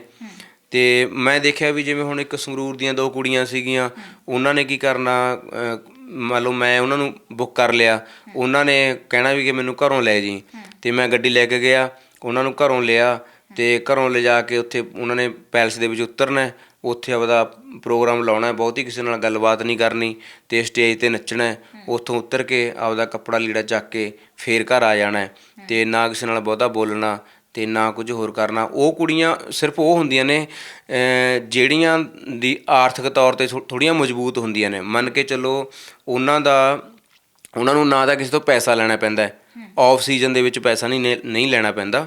ਉਹ ਕੁੜੀਆਂ ਹੁੰਦੀਆਂ ਨੇ ਉਹ ਜਿਹੜੀਆਂ ਆਫ ਸੀਜ਼ਨ ਦੇ ਵਿੱਚ ਆਪਣਾ ਕਿਸੇ ਹੋਰ ਕੰਮ ਨਾਲ, ਜਾਂ ਉਹਨਾਂ ਦੀ ਆਰਥਿਕਤਾ ਇੰਨੀ ਮਜ਼ਬੂਤ ਹੁੰਦੀ ਆ ਕਿ ਉਹ ਆਫ ਸੀਜ਼ਨ ਦੇ ਵਿੱਚ ਵੀ ਉਹ ਆਪਣਾ ਖਰਚਾ ਜਿਹੜਾ ਉਹ ਚਲਾ ਸਕਦੀਆਂ ਨੇ, ਇਸ ਕਰਕੇ ਉਹ ਕਿਸੇ ਦੇ ਥੱਲੇ ਨਹੀਂ ਲੱਗਦੀਆਂ। ਪਰੰਤੂ ਜਿਹੜੀਆਂ ਕੁੜੀਆਂ ਨੂੰ ਆਫ ਸੀਜ਼ਨ ਦੇ ਵਿੱਚ ਵੀ ਪੈਸੇ ਦੀ ਲੋੜ ਹੈ ਨਾ, ਉਹਨਾਂ ਨੇ ਠੇਕਾ ਕਰਨਾ, ਹੋਰ ਕਿਸੇ ਨਾਲ ਕਿਸੇ ਤੋਂ ਲੱਖ ਰੁਪਈਆ ਫੜ ਲਿਆ, ਕਿਸੇ ਤੋਂ 2 ਫੜ ਲਿਆ, ਅਤੇ ਉਹਨਾਂ ਨੂੰ ਮਜਬੂਰੀ ਬਸ ਇੱਧਰ ਆਉਣਾ ਪੈਂਦਾ। ਸੋ ਉਸ ਤੋਂ ਬਾਅਦ ਕਈ ਕੁੜੀਆਂ ਦੀ ਉਮਰ ਢਲਦੀ ਜਾਂਦੀ ਹੈ, ਹੈ ਨਾ, 40 ਸਾਲ ਦੀਆਂ 30 ਸਾਲ ਦੀਆਂ ਤੋਂ ਹੋ ਜਾਂਦੀਆਂ ਨੇ।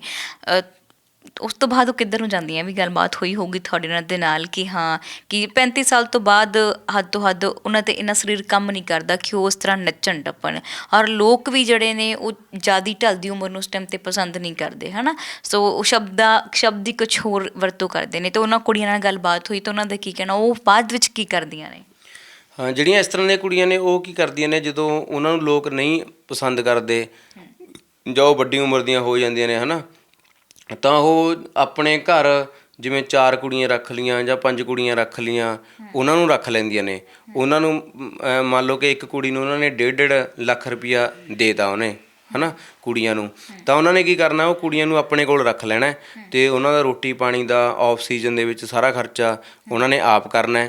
ਉਸ ਤੋਂ ਬਾਅਦ ਸੀਜ਼ਨ ਦੇ ਵਿੱਚ ਉਹਨਾਂ ਨੇ ਉਹ ਕੁੜੀਆਂ ਆਪ ਭੇਜਣੀਆਂ ਨੇ, ਕਿਸੇ ਨੂੰ ਉਹ 10,000 'ਚ ਭੇਜਤਾ, ਕਿਸੇ ਨੂੰ ਉਹ 5,000 'ਚ ਭੇਜਤਾ, ਪਰ ਉਹਨਾਂ ਦਾ ਠੇਕਾ ਇਹ ਹੁੰਦਾ ਹੈ ਕਿ ਵੀ ਕੁੜੀ ਦਾ ਮੈਂ ਸਿਰਫ ਤੁਹਾਨੂੰ 3,000 ਰੁਪਈਆ ਦੇਣਾ।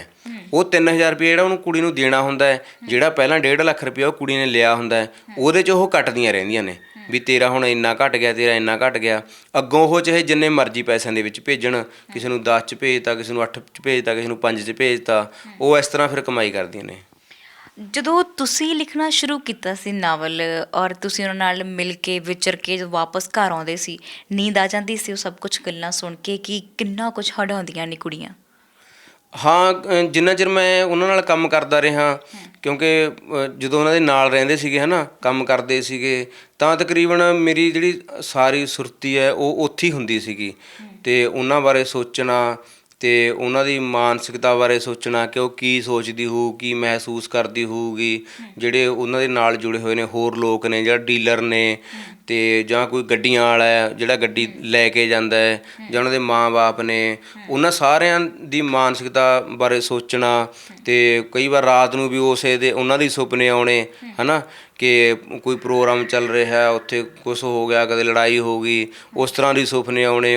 ਉਸੇ 'ਚ ਹੀ ਮਤਲਬ ਉਨਾ ਚਿਰ ਆਪਣੇ 'ਤੇ ਉਹ ਚੀਜ਼ ਹਾਵੀ ਰਹਿੰਦੀ ਹੈ ਇੱਕ ਰਾਈਟਰ ਦੇ ਸਿਰ 'ਤੇ ਉੱਪਰ, ਜਾਂ ਆਪਾਂ ਇਹ ਕਹਿ ਲਓ ਕਿ ਰਾਈਟਰ ਜਿਹੜਾ 'ਤੇ ਕੰਮ ਕਰ ਰਿਹਾ ਹੋਵੇ ਉਸ ਸੰਸਾਰ ਦੇ ਵਿੱਚ ਉਹ ਵਿਚਰਦਾ ਰਹਿੰਦਾ ਹੈ ਜਿੰਨਾ ਚਿਰ ਉਹ ਕੰਮ ਕੰਪਲੀਟ ਨਹੀਂ ਕਰ ਲੈਂਦਾ। ਜਿੱਥੇ ਤੱਕ ਕੁੜੀਆਂ ਉਹਨਾਂ ਲੋਕਾਂ ਦੀਆਂ ਉਸ ਨਜ਼ਰਾਂ ਦਾ ਸ਼ਿਕਾਰ ਹੁੰਦੀਆਂ ਨੇ ਜੋ ਨੀਚੇ ਤੋਂ ਲੈ ਕੇ ਉਹਨਾਂ ਨੂੰ ਪੈਰਾਂ ਤੋਂ ਲੈ ਕੇ ਸਿਰ ਤੱਕ ਦਿਖਦੇ ਨੇ, ਔਰ ਸਿਰ ਤੋਂ ਲੈ ਕੇ ਪੈਰਾਂ ਤੱਕ ਦਿਖਦੇ ਨੇ। ਬਹੁਤ ਸਾਰੀਆਂ ਕੁੜੀਆਂ ਵੀ ਹੁੰਦੀਆਂ ਨੇ ਕਿ ਜਦੋਂ ਆਮ ਤੌਰ 'ਤੇ ਵਿਆਹਾਂ ਦੇ ਵਿੱਚ ਹਵਾਈ ਫਾਇਰ ਹੁੰਦੇ ਨੇ, ਬੰਦੂਕਾਂ ਵੀ ਚੱਕ ਲੈਂਦੇ ਨੇ, ਤਾਂ ਉਹਨਾਂ ਦਾ ਸ਼ਿਕਾਰ ਵੀ ਹੁੰਦੀਆਂ ਨੇ। ਬਹੁਤ ਸਾਰੀਆਂ ਅਸੀਂ ਖਬਰਾਂ ਵਿੱਚ ਲਾ ਕੇ ਹਟੇ ਹਾਂ ਕਿ ਵਿਆਹ ਸਮਾਗਮ 'ਚ ਗੋਲੀ ਚੱਲੀ ਹੈ ਤਾਂ ਸਿੱਧਾ ਇਸ ਕੁੜੀ ਨੂੰ ਲੱਗੀ ਆ, ਤਾਂ ਲਾਸ਼ ਵੀ ਧੂ ਕੇ ਜਿਹੜੀ ਉੱਥੋਂ ਸਟੇਜ ਤੋਂ ਲੈ ਕੇ ਜਾਂਦੇ ਨੇ।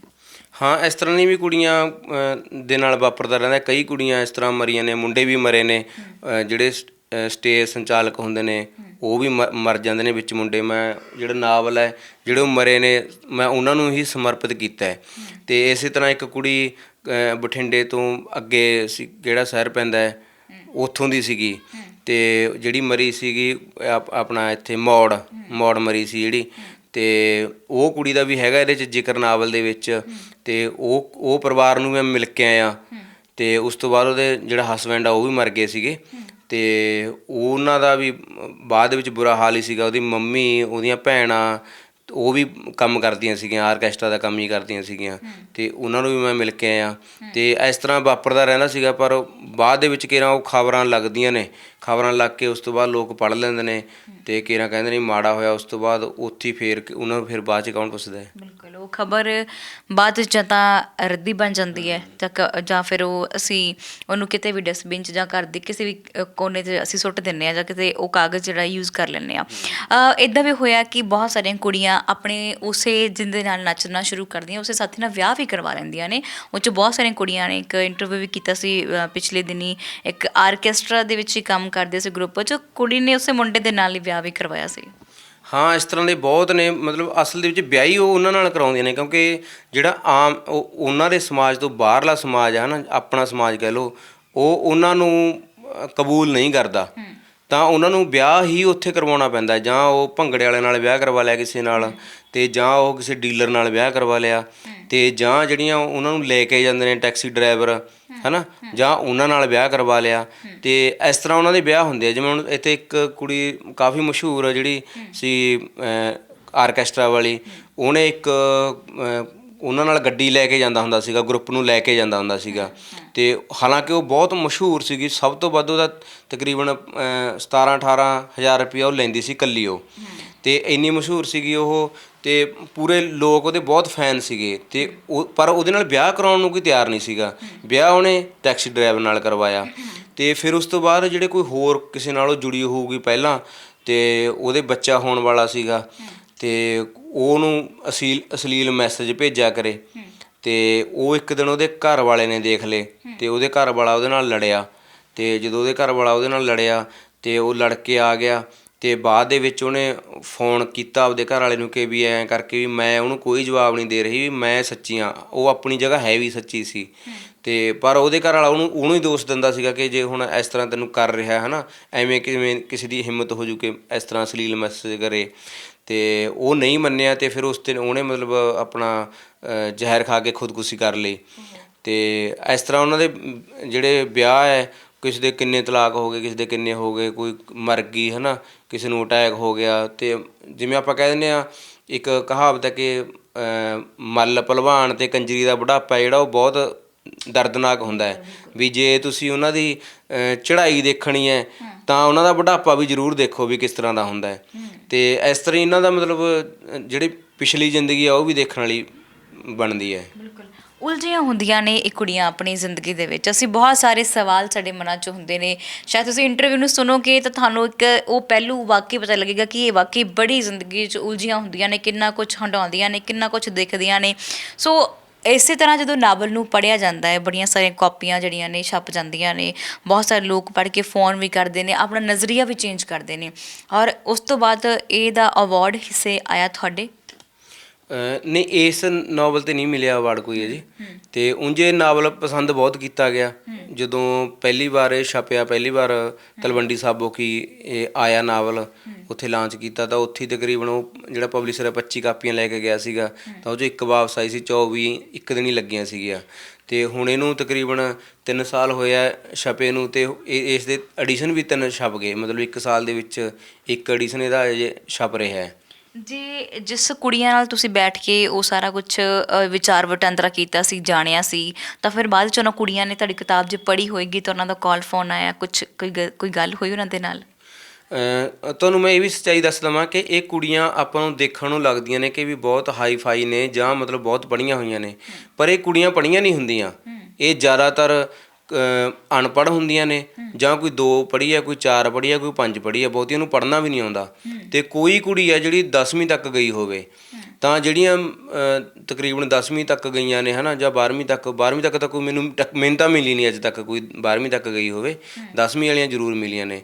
ਤਾਂ ਉਹਨਾਂ 'ਚੋਂ 2-4 ਕੁੜੀਆਂ ਨੇ ਪੜ੍ਹਿਆ ਨਾਵਲ, ਅਤੇ ਉਹਨਾਂ ਨੂੰ ਵੀ ਬੜਾ ਪਸੰਦ ਆਇਆ ਕਿ ਵੀ ਤੁਸੀਂ ਇਹ ਜਿਹੜੀ ਸਾਡੀ ਜ਼ਿੰਦਗੀ ਹੈ ਨਾ, ਇਹ ਪੂਰਾ ਨੇੜਿਓਂ ਦੇਖ ਕੇ, ਮਤਲਬ ਹਰ ਇੱਕ ਜਿਹੜਾ ਐਂਗਲ ਹੈ ਜਾਂ ਹਰ ਇੱਕ ਇਹਦਾ ਕੋਨ ਹੈ, ਉਹ ਉਸ ਕੋਨ ਤੋਂ ਤੁਸੀਂ ਸਾਡੀ ਜ਼ਿੰਦਗੀ ਦਿਖਾਈ ਹੈ। ਅਤੇ ਮਤਲਬ ਉਹਨਾਂ ਨੇ ਇੱਕ ਤਰ੍ਹਾਂ ਨਾਲ ਮੇਰਾ ਧੰਨਵਾਦ ਕੀਤਾ।